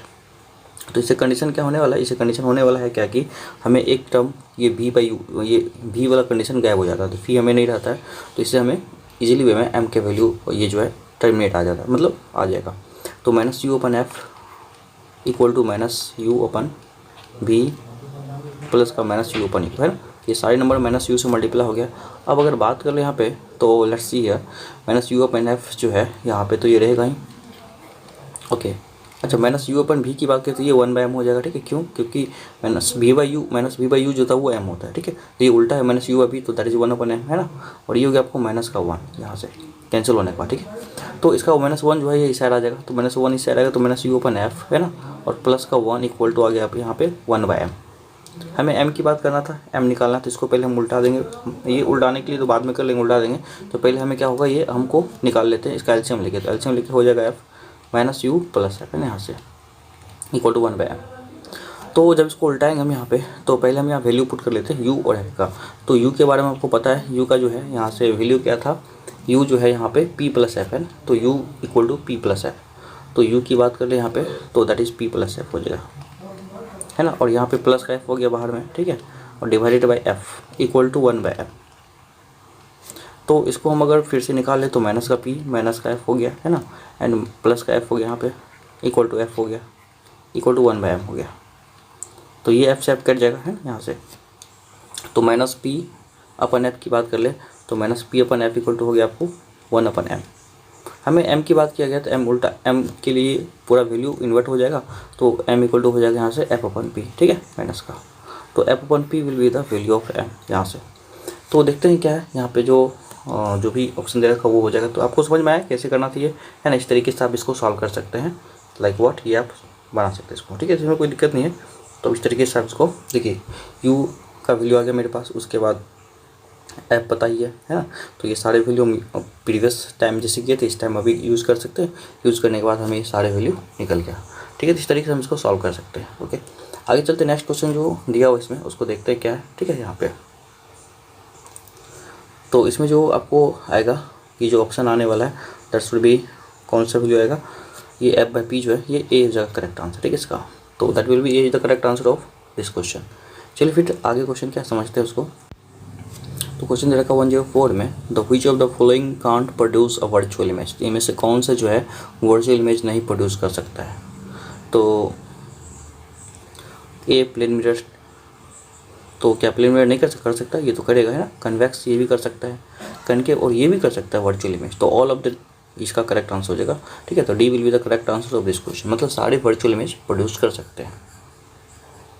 तो यहाँ से कर सकते हैं। यहाँ पे क्वेश्चन 105 में, no matter whether you stand from a spherical mirror your image appears direct the mirror में भी। तो देखिए इसमें दो मिरर ऐसे होते हैं जो हमेशा वर्चुअल इमेज बनाते हैं, ठीक है। एक तो प्लेन मिरर हो गया, एक कन्वेक्स हो गया, ठीक है। तो यहाँ से आइदर ए और बी जो है, ये डी जो है ये ट्रू हो जाएगा, ठीक है। इनमें जो आंसर होने वाला है 105 का, दैट विल बी, ठीक है, डी हो जाएगा। ए और सॉरी यहाँ पे ए एंड बी की बात ही नहीं करना, बी तो कनकेव है, यहाँ पे मिस हो गया। तो ये हो जाएगा इसका जो आंसर होगा यहाँ पे कि no matter whether you stand from the spherical mirror. तो स्फेरिकल मिरर की बात कहा गया, ये स्फेरिकल, ये तो प्लेन मिरर है। स्फेरिकल में पूछा गया कौन से स्फेरिकल मिरर जो है हमेशा इरेक्ट बनाता है, तो कन्वेक्स जो है हमेशा इरेक्ट बनाएगा, ठीक है। प्लेन मिरर जो है स्फेरिकल नहीं है। क्वेश्चन में एक बार आप ध्यान से पढ़ेंगे तो समझ में आ जाएगा। Two adjacent wall and ceiling of a rectangular room are mirror surfaced. The number of images himself that all observers see is given by. ठीक है, तो दो एडजेसेंट वॉल है ना, उसमें सीलिंग है और रेक्टेंगुलर रूम लगा हुआ है यहाँ पे। तो मतलब सिंपल सी बात है, दो एडजेसेंट वॉल की बात करें तो ये 90 डिग्री हो जाएगा। एक ये वाला, एक ये दूसरा वाल जो होता है इसके जस्ट बगल में लगा हुआ, तो एक दूसरे पे 90 डिग्री पे होता है ना, आपको पता होगा। तो ये 90 डिग्री हो गया दो वॉल, दोनों पे मिरर लगा हुआ, ठीक है। That like what to adjacent wall and the ceiling. Ceiling की बात भी क्या गया, सीलिंग में भी क्या है यहाँ पे, एक यहाँ पे लगा हुआ है, दैट इज व्हाट सीलिंग में। देखिए अब यहाँ पे तीन हो गया, दो वॉल है और एक सीलिंग, ये तीनों मिरर लगा हुआ है, ठीक है यहाँ पे। तो the number of images of himself that observer seen given by. तो अब जो ऑब्जर्वर है, ठीक है, तो उसको कितनी इमेजेस दिखेंगे, तो उसको देखिए 6 इमेज दिखेंगे। कैसे समझाते हैं इसको, ठीक है। तो इसको थोड़ा ध्यान से देखिए, ये क्या है, ठीक है। तो समझते इसमें कि मान लीजिए यहाँ पे कोई ऑब्जर्वर है, ठीक है, पर्सन बैठा हुआ है यहाँ पे। तो इसका जो इमेज बनेगा, ठीक है, तो इसका इमेज जो ये वॉल है, ठीक है, ये दो वॉल है। अभी हम दो वॉल लिख समझा रहे हैं, इसके बाद इसका हम सीलिंग ये है, तो ये सीलिंग लिख हम समझा देंगे। तो ये दो वॉल है, ठीक है, तो एडजेसेंट वॉल है, आपको ध्यान रखना है। तो इसका जो ये ऑब्जर्वर है, इसका जो इमेज बनेगा, तो यहाँ पे मान लीजिए कि इमेज बनेगा, ये वॉल है, यहाँ पे ये सीलिंग का काम कर रहा है, यहाँ पे ये जो सीलिंग है इसमें ये मिरर लगा हुआ, ठीक है, तो ये मिरर का काम कर रहा है यहाँ पे। तो यहाँ पे जो ऑब्जर्वर है ना, ऑब्जेक्ट रखा हुआ है, जिसका इमेज यहाँ बनेगा एक और इसका, पहले ये I1 लिख देते हैं।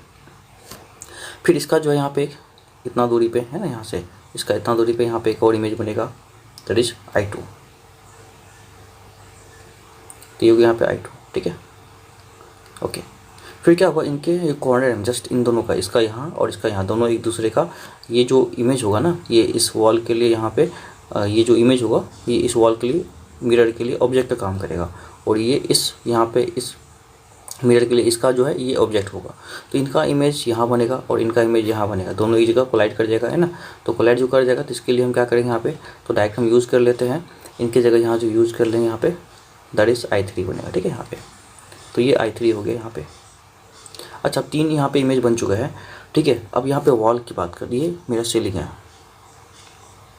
तो इनमें जो एक इमेज बनने वाला है यहाँ से, तो ये I2 का जो इमेज बनेगा यहाँ पे, ऊपर में छत है, तो छत जो है, छत में ये जो इमेज है इसके लिए ऑब्जेक्ट का काम करेगा, ठीक है, इस मिरर के लिए, सीलिंग वाला मिरर है, ठीक है।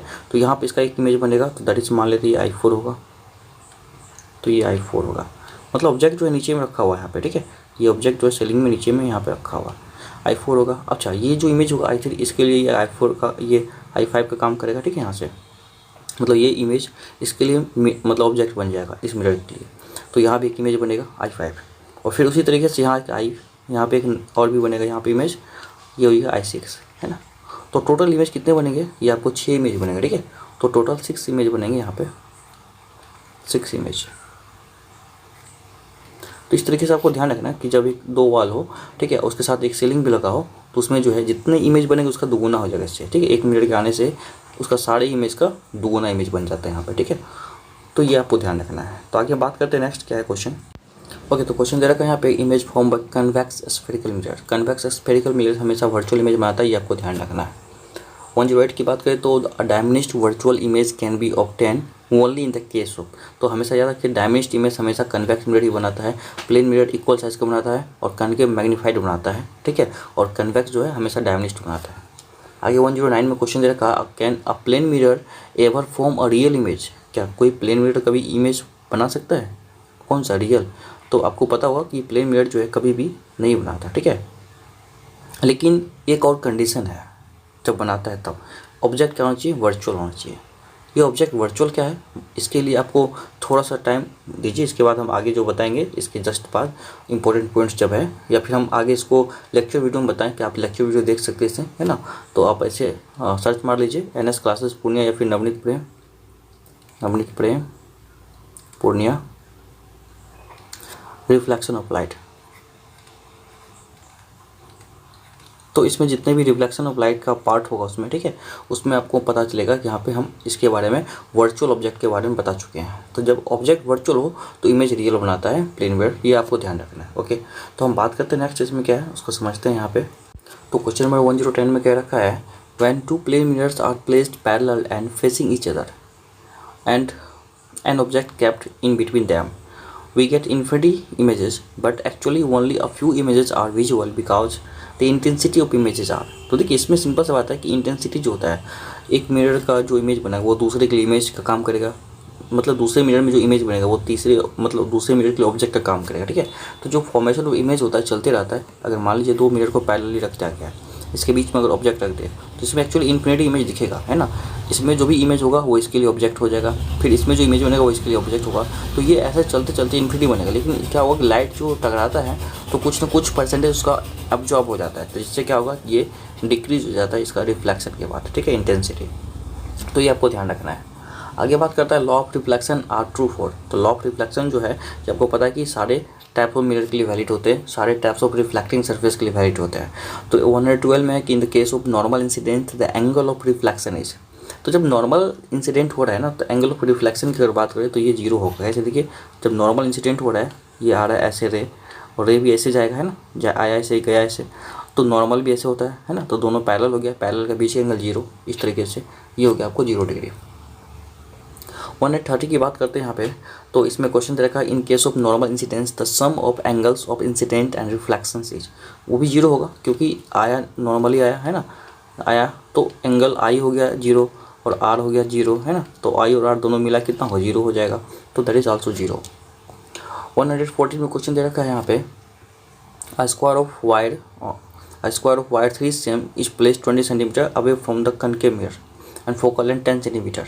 तो एक बात कहा गया यहाँ पे कि एक स्क्वायर है वायर का जो 3 सेंटीमीटर का है, ये 25 सेंटीमीटर अबे रख दिया गया कनकेव मिरर के सामने, फोकल लेंथ इसका 10 सेंटीमीटर, ये आपको समझना है, ठीक है। तो if the centre of square is lies on the principal axis, ठीक है, and is perpendicular to the axis, तो ये जो है रखा हुआ प्रिंसिपल एक्सिस पे है और परपेंडिकुलर है इसके, ठीक है। What is the area enclosed by the images of the wire. Okay, तो अब देखिए क्वेश्चन क्या रखा है यहाँ पे, थोड़ा सा वो समझते क्वेश्चन को कि एक स्क्वायर है जिसका 3 सेंटीमीटर साइड है, ये 25 सेंटीमीटर दूरी पर रखा गया है कनकेव मिरर से, फोकल लेंथ 10 सेंटीमीटर है। तो इसका जो सेंटर है ना स्क्वायर का, ये कहाँ पे है, प्रिंसिपल एक्सिस के बीच में रखा गया है, वो भी परपेंडिकुलर रखते हैं, मतलब सीधे रखा हुआ है परपेंडिकुलरली, है ना। तो एक्सिस जो होगा यहाँ पे अब इसका जो इमेज बनेगा, तो इमेज जो बनेगा तो वो कितना एरिया को क्या करेगा, ऑक्यूपाई करेगा। तो सीधी बात है, देखिए स्क्वायर में जो है 3 सेंटीमीटर साइड बनता है, ठीक है, सिंपल सी बात है। तो जो इमेज बनेगा उसका साइड क्या होगा, इमेज का जो साइज होगा वो हम निकाल ले तो we will easily find out the area of images that is occupied by the square.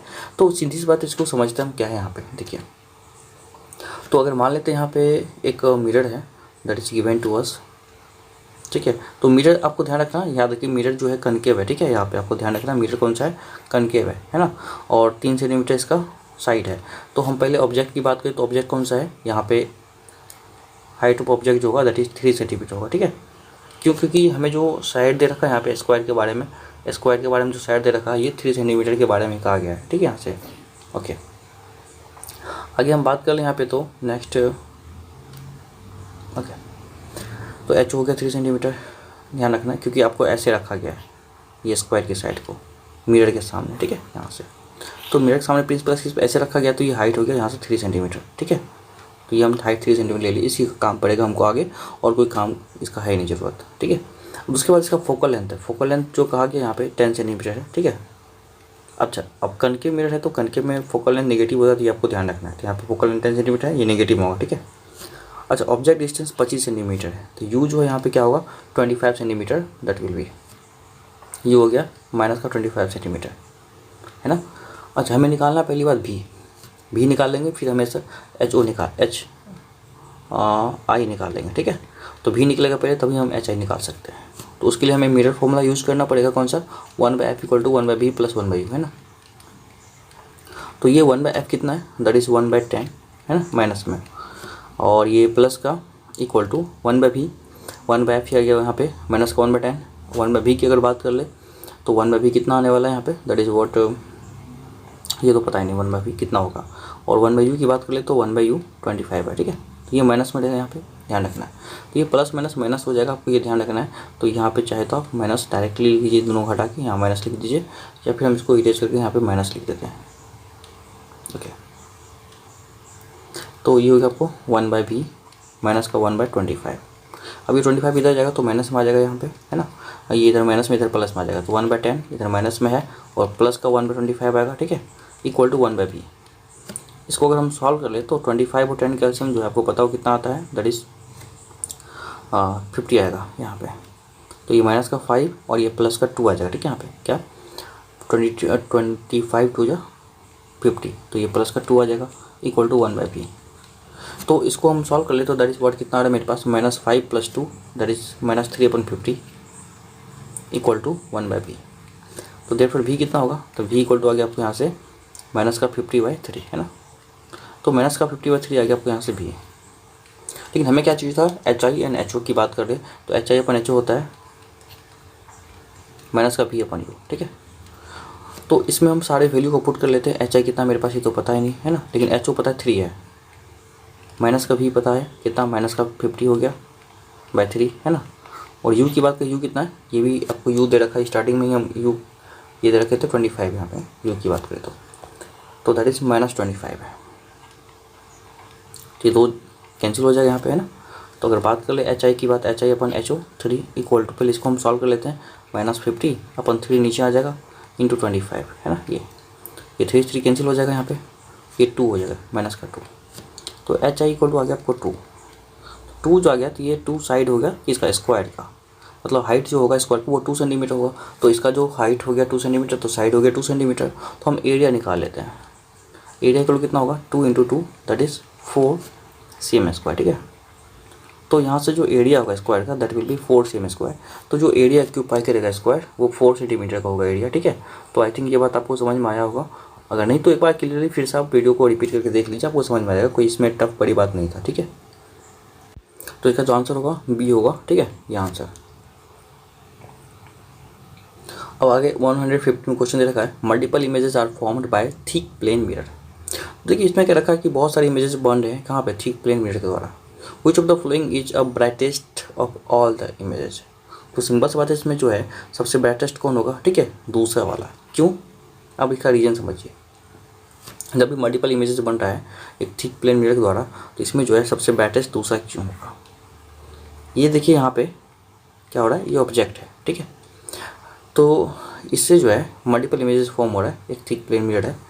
तो इसमें जो समझना आपको ध्यान रखिए ये, तो जब भी हम बात करते हैं थिक प्लेन मिरर का, ठीक है, तो इसको थोड़ा हम इमेज अलग बना के दिखाते हैं।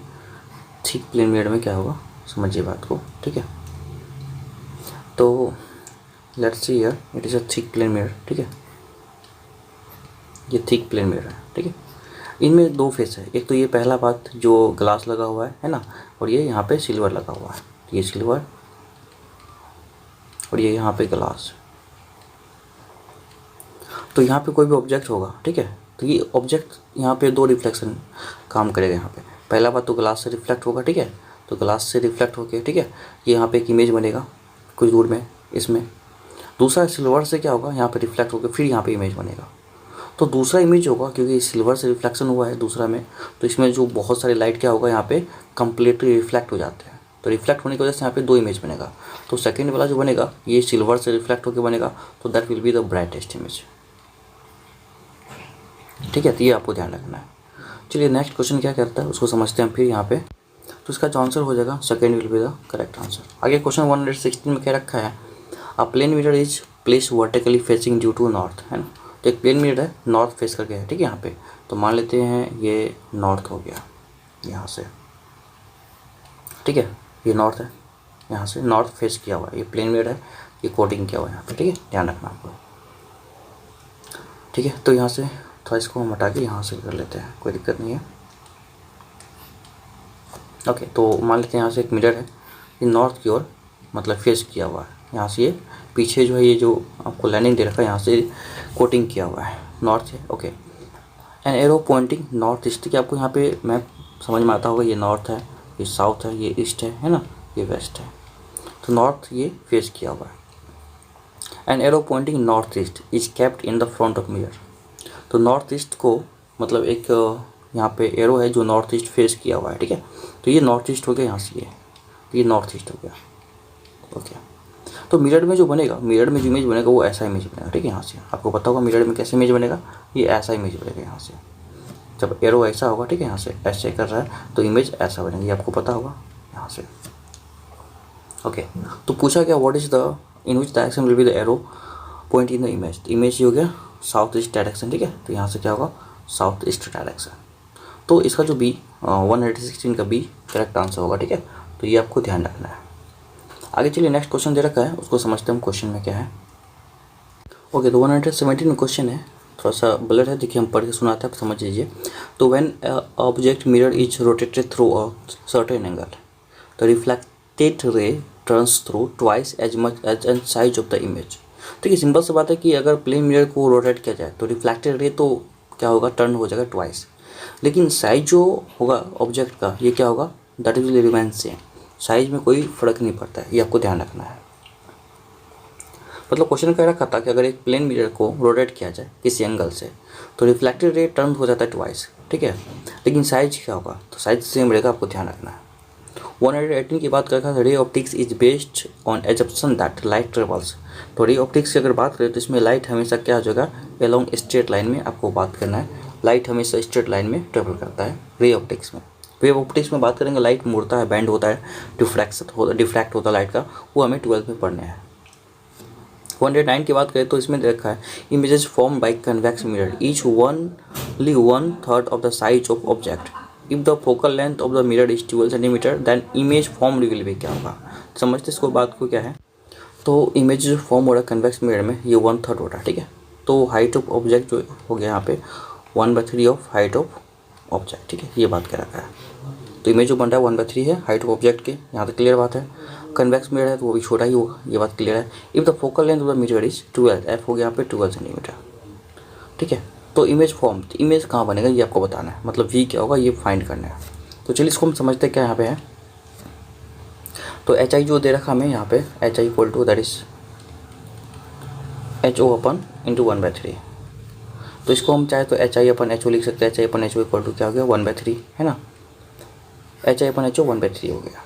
तो H I upon H O that is M ये तो होता है, एच आई अपन एच ओ 1/3, और अगर बात करें फोकल लेंथ तो दैट इज 12 सेंटीमीटर, है ना। अच्छा, एक बात आपको पता होगा कि फोकल लेंथ जो 12 है यहाँ पे कन्वेक्स मिरर है, कन्वेक्स मिरर का फोकल लेंथ पॉजिटिव होता है, इसलिए आपको टेंशन नहीं लेना, ये 12 आपको रहने देना है पॉजिटिव में। ओके, तो आगे बात कर लेते हैं यहाँ पे कि 1/3 इक्वल टू -b/u होता है, ठीक है, क्योंकि m इक्वल टू 1/3 -b/u होता है। अगर इसको हम क्रॉस मल्टीप्लाई कर ले तो क्रॉस मल्टीप्लाई करने से क्या होगा यहाँ से, तो u इक्वल टू हो गया -3b, है ना, ये क्रॉस इसको इससे मल्टीप्लाई करना है, इसको इससे और इसको इससे, है ना, तो यहाँ से u इक्वल टू क्या हो जाएगा, ये वैल्यू जो होगा that is -3b, u equal to -3b हो गया। तो हमें b फाइंड करने हैं, तो देखिए हमें क्या करते हैं, 1/f इक्वल टू आपको पता है 1/b + 1/u that is by the mirror formula. तो 1/f की बात करें तो 1/12 हो गया, 1/v, तो 1/v को 1/v ही रखते हैं ना यहाँ पे, लेकिन 1/u को रख देते 1/-3b, u की जगह आपको यहाँ पे -3b ये वैल्यू पुट कर दी यहाँ से, ठीक है। तो अब इसको हम अगर सॉल्व कर ले थोड़ा सा, तो दैट विल बी लाइक, इन दोनों का एलसीएम हो जाएगा 1/12, है ना, यहाँ पे है, और v एंड 3v का एलसीएम 3v आएगा, ठीक है। यहाँ पे ये माइनस में आपको ध्यान रखना, तो या तो ये पूरे को माइनस में कर लीजिए, या तो आप ऐसे भी रख सकते हैं यहाँ पे, तो ये वैल्यू को आप यहाँ से पूरे माइनस में कर सकते हैं, कोई दिक्कत नहीं है ना, क्योंकि ये जो प्लस वाला साइन ये भी माइनस में आ जाएगा यहाँ से, ठीक है। तो दैट विल बी माइनस का 1/3v ये हो गया। तो ये आपको यहाँ से 3 माइनस का 1 आएगा, तो इसको सॉल्व करने के बाद 1/12 इक्वल टू हो गया आपको यहाँ से 2/3, क्रॉस मल्टीप्लाई कर ले इसको, तो क्रॉस मल्टीप्लाई करने के बाद that will be 3v equal to 24, तो v equal to 24/3 that is equal to 8।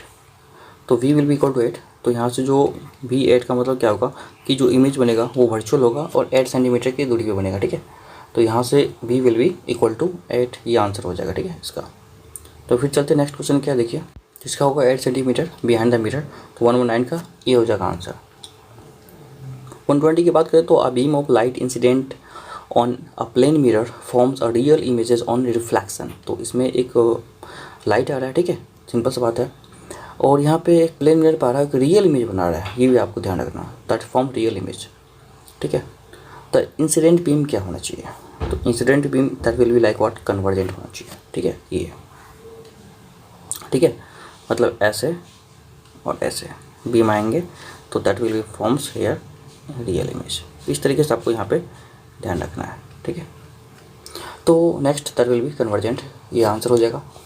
In the question number 121, if an object is placed symmetrically between two plane mirrors inclined at an angle 172 degree, then the total number of images forms. देखिए दो mirror is यहाँ पे given है and they are inclined at 72 degree, और दोनों के बीच में जो एंगल है दैट इज 72 डिग्री है। तो नंबर ऑफ इमेजेस की बात करते हैं क्या होता है, 360 अपन थीटा होता है, यह तो आपको पता हुआ है ना, दैट इज n। तो 360/72। अब ये बात करेगा हमको थीटा क्या है, ठीक है, रियल है, मतलब सॉरी इवन है कि ऑड है। इवन ऑड में आपको पता है कि इवन होता है तो माइनस करते हैं, ऑड वही रहता है, तो माइनस करके देख लेते हैं, 36 से 30 10 हो गया और 2 नहीं बचता, 5 आ गया। तो 122 में ये बताइए क्या होने वाला है आंसर, ऑड आ रहा है, ठीक है, तो इसमें से -1 कर लेंगे यहाँ पे, दैट इज 4 होने वाला है। क्योंकि देखिए सिमेट्रिकली की बात कर लेते हैं यहाँ पे, तो एक जो इमेज बनता है ना यहाँ से, जैसे मान लीजिए इसमें क्या होता है कि ये ऑब्जेक्ट के लिए खुद इमेज बनाता है, तो इसमें जो आंसर होने वाला है दैट इज़ 4 होने वाला है। क्यों, क्योंकि इसके बारे में अगर समझते हैं थोड़ा सा, तो देखिए थोड़ा सा हम इसको डायग्राम बना के बता रहे हैं आपको। जैसे मान लीजिए दो प्लेन मिरर है, या मान 90 पे है ना, तो 90 पे है तो इमेज बनेगा कैसे, ये हो गया आपको इसका ऑब्जेक्ट है, मान लीजिए इसका ऑब्जेक्ट, ये ऑब्जेक्ट यहाँ इमेज बनेगा, इसका I1, इसका फिर यहाँ बनेगा I2 और एक यहाँ बनेगा I3 यहाँ से, ठीक है। तो 360 बाई कितना आ रहा है 90, कितना आ रहा है 4 - 1 आ गया आपको 3, तो ये 3 आ रहा है यहाँ से, है ना, n - 1 हो गया 3। तो इसमें जो इमेजेस बन रहा है यहाँ पे 3 आ रहा है, लेकिन अब उसमें जो एक इमेज बनेगा वो इसके साथ ओवरलैप कर जाता है, ठीक है। तो नेक्स्ट वाला जो इमेज बनने वाला वहाँ पे, तो 5 - 1 हो जाएगा, दैट इज ये 4 जो है ये आंसर हो जाएगा, ठीक है इसका। तो जो होना चाहिए इसका B will be the correct answer 121 का, ठीक है। आगे हम बात करते हैं 122 में, a plane mirror produce magnification. Plane mirror का मैग्नीफिकेशन +1 होता है, ध्यान रखना आपको, क्योंकि जितना बड़ा ऑब्जेक्ट उतना बड़ा इमेज बनाता है, तो ये दैट विल बी बी हो जाएगा इसका answer. A dice is placed with one of its parallel to the principal axis. तो एक डाइस को रखा गया है यहाँ पे, इसमें क्या है, with one of its edges parallel to the principal axis. तो एक जो है एज इसका प्रिंसिपल एक्सिस के पैरेलल है, सिंपल सी बात है। Between the principal axis and focus and centre of curvature of the mirror, concave mirror यहाँ पे दे रखा है। तो find the final images has the shape of cube, rectangular, parallelepiped, barrel shape and spherical. तो इसमें सिंपल सा बात है यहाँ पे कि ये जो है रेक्टेंगुलर शेप में पैरेललोपॉइड बन जाएगा, ठीक है। कैसे, क्योंकि आपको पता है कि यहाँ पे दे रखा है, ये मान लीजिए एक कनकेव मिरर है, कनकेव मिरर में जो है आपको यहाँ पे जो रखा गया between principal axis and focus के बीच, ठीक है। तो यहाँ पे जो रखा गया यहाँ पे centre of curvature of concave mirror, तो सेंटर ऑफ कर्वेचर हो गया यहाँ पे, ठीक है, सी हो गया और फोकस हो गया यहाँ पे। तो a dice is placed of its edge parallel to the principal axis between the principal focus and the centre of curvature, ये हो गया। सी और एफ के बीच में रखा गया डाइस को, तो आपको पता है सी और एफ के बीच में रखा जाएगा तो बनेगा बिहाइंड द सी, यहाँ पे इमेज बनेगा, लेकिन इमेज का साइज थोड़ा बड़ा होगा। तो जब बड़ा होगा तो रेक्टेंगुलर हो जाएगा, क्योंकि जब भी बनेगा बड़ा तो क्या होगा, यहाँ पे इसका जो शेप है थोड़ा सा ये बड़ा बन जाएगा, ठीक है। तो ना ही ये क्यूबाइड बनेगा, ना ही मतलब क्यूब बनेगा, तो दैट विल बी क्यूबाइड, और यहाँ पे पैरेललोपाइड बन जाएगा, ठीक है। रेक्टेंगुलर शेप में पैरेललोपाइड हो जाएगा, तो that will be the B is the correct answer of this question. Let's solve 124 question number. Which of the following type of mirror are used to collect the heat radiations to the solar areas. तो इसमें कौन सा होता है, concave mirror का use किया जाता है ना यहाँ पे हीट को कलेक्ट करने के लिए, ये ध्यान रखना आपको। आगे 125 में क्वेश्चन दे रखा है which of the following types of mirror are used as a reflector in the street so that the divergent light over a large area. तो यहाँ पे सिंपल सी बात है कि इसमें कौन से मिरर कौन से टाइप ऑफ मिरर यूज़ होगा लाइट को डाइवर्ज करने के लिए। तो आपको पता है डाइवर्जिंग मिरर कौन सा होता है ना। तो डाइवर्जिंग मिरर की अगर बात कर ले तो दैट विल बी कन्वेक्स होता है, ठीक है। तो इसका जो आंसर होने वाला है यहाँ पे क्या है देख लेते हैं, कन्वेक्स मिरर, ठीक है यहाँ पे। तो C is the correct answer of this question. 126 में क्वेश्चन दे रखा है a convex mirror has focal length F and the real object is placed at a distance of F in front of it, तो the mirror produce an image at. कहाँ बनेगा, तो ये simple सा बात है कि कन्वेक्स मिरर की बात जब भी करते हैं, ठीक है, फोकल लेंथ एफ है और रियल ऑब्जेक्ट रखा गया पे एफ के पास इसके सामने। मतलब क्या हुआ कि ऐसे अगर बात कर ले यहाँ पे, ठीक है, कन्वेक्स है इधर स्पोर्टिंग क्या रहेगा यहाँ पे, तो इसमें इसका फोकल लेंथ यहाँ से एफ है, ठीक है। इसके सामने अगर रखिए एफ पे, तो एफ पे जब भी रखेंगे ऑब्जेक्ट को तो इमेज हमेशा एफ एंड बी के बीच बनेगा, ठीक है, यहाँ पे यहाँ पे बनेगा। अच्छा जब भी बनेगा तो आपको ध्यान रखना है, ठीक है, एफ एंड बी के बीच मतलब कह सकते हैं बाई टू भी कह सकते हैं, इसके बीच बनेगा, लेकिन एफ से बाहर कभी नहीं बनेगा। इन्फिनिटी कभी नहीं हो सकता है, फोकस पे कभी नहीं हो सकता है, इन्फिनिटी पे होगा तब फोकस बनेगा, 2f पे तो बिल्कुल नहीं होगा। तो ऑप्शन क्या बचा, सी है ना। तो f/2 मतलब आधा ही भी बन सकता है यहाँ, मतलब p और f के बीच मतलब f/2 भी बन सकता है। तो that will be the correct answer C. आगे चलते नेक्स्ट क्वेश्चन देखिए क्या है। 127 में a light ray incident normally on plane mirror and suffered a deviation of. तो सिंपल सी बात है कि जब भी नॉर्मली आता है, ठीक है, तो यहाँ पे कितने डिग्री पे डेविएशन सफ़र करेगा, 120 पे। कैसे, देखिए सिंपल सा बात आपको पता है इसमें कि डेविएशन होता है इक्वल टू 180 माइनस 2i, है ना यहाँ पे। तो एंगल ऑफ डेविएशन ये हो गया। तो अब इसमें देखिए जो आ रहा है रे प्लेन मिरर, तो उसको कैसे समझना है यहाँ पे। तो ये प्लेन मिरर है, इसमें एक लाइट आएगा, नॉर्मली आएगा लाइट, सिंपल सी बात है कि लाइट इसमें नॉर्मली आ रहा है यहाँ पे। अगर ये मिरर नहीं होता तो ये लाइट सीधे पार हो जाता है ऐसे, है ना यहाँ पे। लेकिन इस मिरर की वजह से कितना होगा यहाँ पे, इस मिरर की वजह से यहाँ पे जो है कुछ एंगल बना होगा, ऐसे आएगा, ठीक है, ऐसे रिटर्न हो जाएगा यहाँ से। ऐसे आ रहा था ये लाइट, ऐसे आ रहा था और ऐसे रिटर्न हो जाएगा नॉर्मली। तो इसमें आई कितना होगा 0, आर कितना होगा 0। तो एंगल ऑफ डेविएशन कितना होगा, एंगल ऑफ डेविएशन होगा यहाँ पे 180 माइनस 2i, 2 इंटू 0 कितना हो गया 180 डिग्री। तो इसका जो डेविएशन होता है कितना हो गया 280 डिग्री हो जाएगा, ठीक है। तो ये आपको ध्यान रखना है। तो angle of deviation that will B कितना हो जाएगा 180 डिग्री, ठीक है। तो यहाँ से जो आंसर आएगा 180 इज द करेक्ट आंसर। तो नेक्स्ट क्वेश्चन क्या है, तो नेक्स्ट क्वेश्चन है concave mirror used to form images of real object. तो कन्वेक्स मिरर जो है यूज़ किया जा रहा है यहाँ पे फॉर्म करने के लिए एक रियल ऑब्जेक्ट की बात कर रहा है, ठीक है। Then the wrong statement is, इसमें कौन से रॉन्ग स्टेटमेंट होगा इसको समझना है। तो इमेज जो है क्या होगा वर्चुअल होगा, यहाँ पे इरेक्ट होगा, ये भी बात सही है। इमेज डैमेज्ड होगा, इमेज बिटवीन द पॉइंट, ये भी सही है। इमेज रियल, ये गलत है, इमेज हमेशा इसमें वर्चुअल होता है, ठीक है, रियल नहीं होता है, ये ध्यान रखना। 129 में कह रहा question a plane mirror is approaching to you at 10 centimetre per second, you can see your image in it, okay, at what speed will your images approach to you. तो सिंपल सी बात है यहाँ पे कि ये जो क्वेश्चन है, ठीक है, इसमें पता है कि जब v स्पीड से चल रहा है ना, v स्पीड से जब भी ऑब्जेक्ट मूव कर रहा है तो इमेज का जो स्पीड होगा, ठीक है, इमेज स्पीड जो होगा दैट विल बी 2v हो जाएगा, ठीक है। तो ये आपको ध्यान रखना है। तो image speed will be 2v, तो दैट विल बी, ये 10 हो गया तो 10 का आप 2 बाइस कर लीजिए, that will be 20 centimetre per second, ये करेक्ट आंसर होगा। आगे है कि 130 में a plane mirror reflecting ray of incident of light is rotated through an angle 10 degree. तो प्लेन मिरर है जो रिफ्लेक्टर लाइट को ये 10 डिग्री रोटेट किया गया है about an axis through the plane point of incidence, ठीक है, जहाँ पे पॉइंट ऑफ इंसिडेंस है उसकी बात कर रहा है।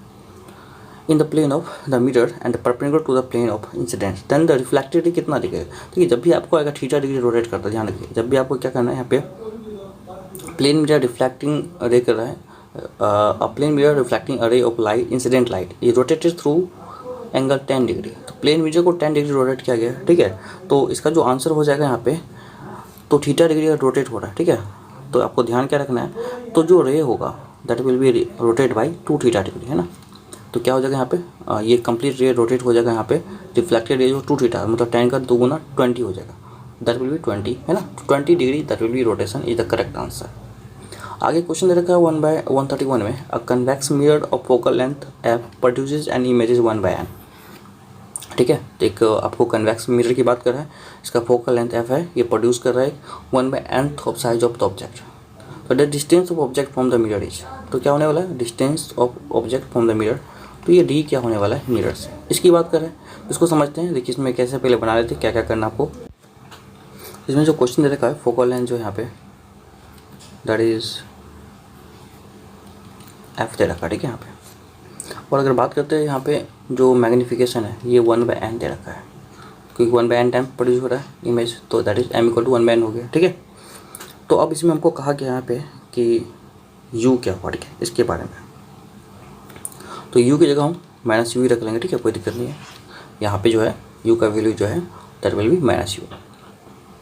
तो अब हमें देखिए यहाँ पे क्या करना है, 1/f = होता है मिरर फॉर्मूला से 1/b + 1/u। और इसमें आपको पता था, हम पहले क्या बोलते हैं कि जब भी हमको भी हटाना होता है तो क्या करते हैं, सबको u से मल्टीप्लाई कर लेते हैं यहाँ पे। तो इस number is multiplied by -u, तो -u/f हो गया यहाँ पे, ये -u/b हो गया, एंड प्लस का -u/u हो गया, ठीक है यहाँ पे। अब इस सारे नंबर को अगर हम मल्टीप्लाई कर ले तो क्या होगा यहाँ पे, -u/f इक्वल टू, अच्छा -b/u की बात करती है 1/m हो जाएगा, ठीक है यहाँ पे, क्योंकि -m = होता है -b/u। तो u/b की बात करेंगे तो 1/m हो जाएगा यहाँ पे, दैट इज -1, ये दोनों कट के -1 हो जाएगा यहाँ पे। ओके, तो हमें बात क्या था, हमें कहा गया था निकालने के लिए u क्या होगा, ठीक है। u को रखेंगे एक तरफ, बाकी को उधर भेज देते हैं। ओके, तो इसमें सबसे पहले क्या करना हमें, we have to do what here, 1/n का वैल्यू पुट करना। 1/n क्या होगा, देखिए n का वैल्यू जो है यहाँ पे, m का वैल्यू है 1/n, है ना। तो यहाँ से 1/m का वैल्यू क्या होगा, n हो जाएगा। इसको उलट दीजिए यहाँ पे, तो 1/m जो इक्वल टू होगा ये n/1 हो जाएगा यहाँ पे, ठीक है। तो ये आपको वैल्यू समझ में आएगा, तो यहाँ से ये आ जाएगा, ठीक है। तो that will be -u/f equal to n-1, ठीक है यहाँ पे। तो ये वैल्यू आ गया, तो u की जगह -u रख लीजिए, कोई दिक्कत नहीं, क्योंकि u ऑब्जेक्ट की डिस्टेंस है, तो -u that will B f, ये आपको इधर मल्टीप्लाई कर लीजिए यहाँ पे, तो n-1 इंटू f, ठीक है यहाँ से। तो u को कितना हो गया यहाँ पे, n-1 इंटू f, तो ये वैल्यू जो होगा दैट इज u। तो हमें u के बारे में पूछा गया था, दैट विल बी यहाँ पे क्या होगा, n-1 इंटू f, तो that will be the correct answer of this question. तो यहाँ पे जो वैल्यू आने वाला है तो ये देख लेते क्या आ रहा है, n-1 इंटू f, तो ये A is the correct answer of this question, ठीक है। तो नेक्स्ट क्वेश्चन देखते हैं क्या है यहाँ पे। आगे क्वेश्चन दे रखा 132 में, अ virtual image larger than the object can be produced by. तो वर्चुअल इमेज की बात करें जो लार्जर ऑब्जेक्ट से प्रोड्यूस हो सकता है, कौन सा, सिंपल सा बात है कि कनकेव भी है जो मैग्नीफाइड इमेज बनाता है वर्चुअल में, ठीक है। तो दैट विल बी 132 का जो आंसर होगा दैट इज बी। 133 में क्वेश्चन दे रखा है यहाँ पे कि if a ray of light is incident at an on a plane mirror at an angle 30 degree, अगर एक रे ऑफ लाइट जो है ये इंसिडेंट हो रहा है प्लेन मिरर पे 30 डिग्री पे, ठीक है। तो क्या रखा है यहाँ पे कि डेविएशन प्रोड्यूस बाय मिरर। तो डेविएशन की बात करते हैं, आपको पता है डेविएशन कितना होता है, 180 - 2i, है ना, 2 × 30, तो कितना हो जाएगा, that is deviation equal to 180 minus का 60, तो 120 हो जाएगा यहाँ पे। तो डेविएशन कितना होगा, 120 डिग्री होगा। तो 133 का जो आंसर होगा 120 डिग्री, ठीक है। तो ये आपको देखिए, इससे पहले अगर आपको पता है डेविएशन के बारे में कोई दिक्कत हो रहा है तो आप इसको लेक्चर वीडियो में देख लीजिए, इसमें आपको पता था कि नवनीत प्रेम देखे NIT प्रेम, ठीक है, रिफ्लेक्शन ऑफ लाइट, आप सर्च मार लीजिए, आपको मिल जाएगा यहाँ पे पूरा कंप्लीट इसके बारे में, और उसको आप देख सकते हैं इजली वे में, कोई दिक्कत नहीं है, ठीक है। उसमें आपको डेविएशन कैसे होता नहीं होता पूरा थ्योरी बता चुके हैं इसके बारे में। तो ये आंसर हो गया यहाँ पे, ठीक है। इसका जो आंसर होगा दैट इज डी, है ना, 120 डिग्री। आगे क्वेश्चन दे रखा है यहाँ पे, that is given to us the frequency of incident ray is 3 × 10⁸ 18 hertz. तो द फ्रीक्वेंसी आफ्टर रिफ्लेक्शन, तो अच्छा रिफ्लेक्शन के बाद फ्रीक्वेंसी की बात करें तो क्या होता है, ठीक है। तो अच्छा क्वेश्चन है, ध्यान रखना, आपको फ्रीक्वेंसी चेंज नहीं होता है किसी भी लाइट का, रिफ्लेक्शन हो या फिर रिफ्लेक्शन हो, इसके दौरान आपको हमेशा याद रखना फ्रीक्वेंसी चेंज नहीं होता है। 135 की बात करें तो convex mirror has a focal length f, a real object plane at a distance F in front of it from the pole. तो एक कन्वेक्स मिरर है, आपको ध्यान रखना है, और यहाँ पे एफ के पास रखा गया है, फोकल लेंथ एफ के पास रखा गया है, ठीक है, ऑब्जेक्ट को। तो हमेशा जो इमेज बनेगा आपको एफ से कम में ही बनता है, ठीक है। तो एफ से कम में ऑप्शन कौन सा आ रहा है, एक ही आ रहा है F/2, तो C is the correct answer. इस टाइप का क्वेश्चन पहले भी सॉल्व कर चुका भी, देखिए, तो सेम टाइप का क्वेश्चन ये है, ठीक है। आगे क्वेश्चन दे रखा है यहाँ पे कि 136 में, a ray of light incident on first mirror and parallel to the second is reflected from the second mirror parallel to the first, the angle between the mirrors is क्या होगा, तो दैट इज 60 डिग्री आंसर होगा, ठीक है, 136 का। अब देखिए होता कैसे, इसको समझ लेते हैं यहाँ पे, ठीक है। तो यहाँ पे जो क्वेश्चन क्या रखा है, दो मिरर ऐसे, ठीक है, तो दो मिरर ऐसे कुछ एंगल पे है, तो एक रे आया ऐसे टकराया है ना, ये पहले के पैरेलल था, तो ये थोड़ा सा हम पहले के पैरेलल बना लेते हैं, ठीक है।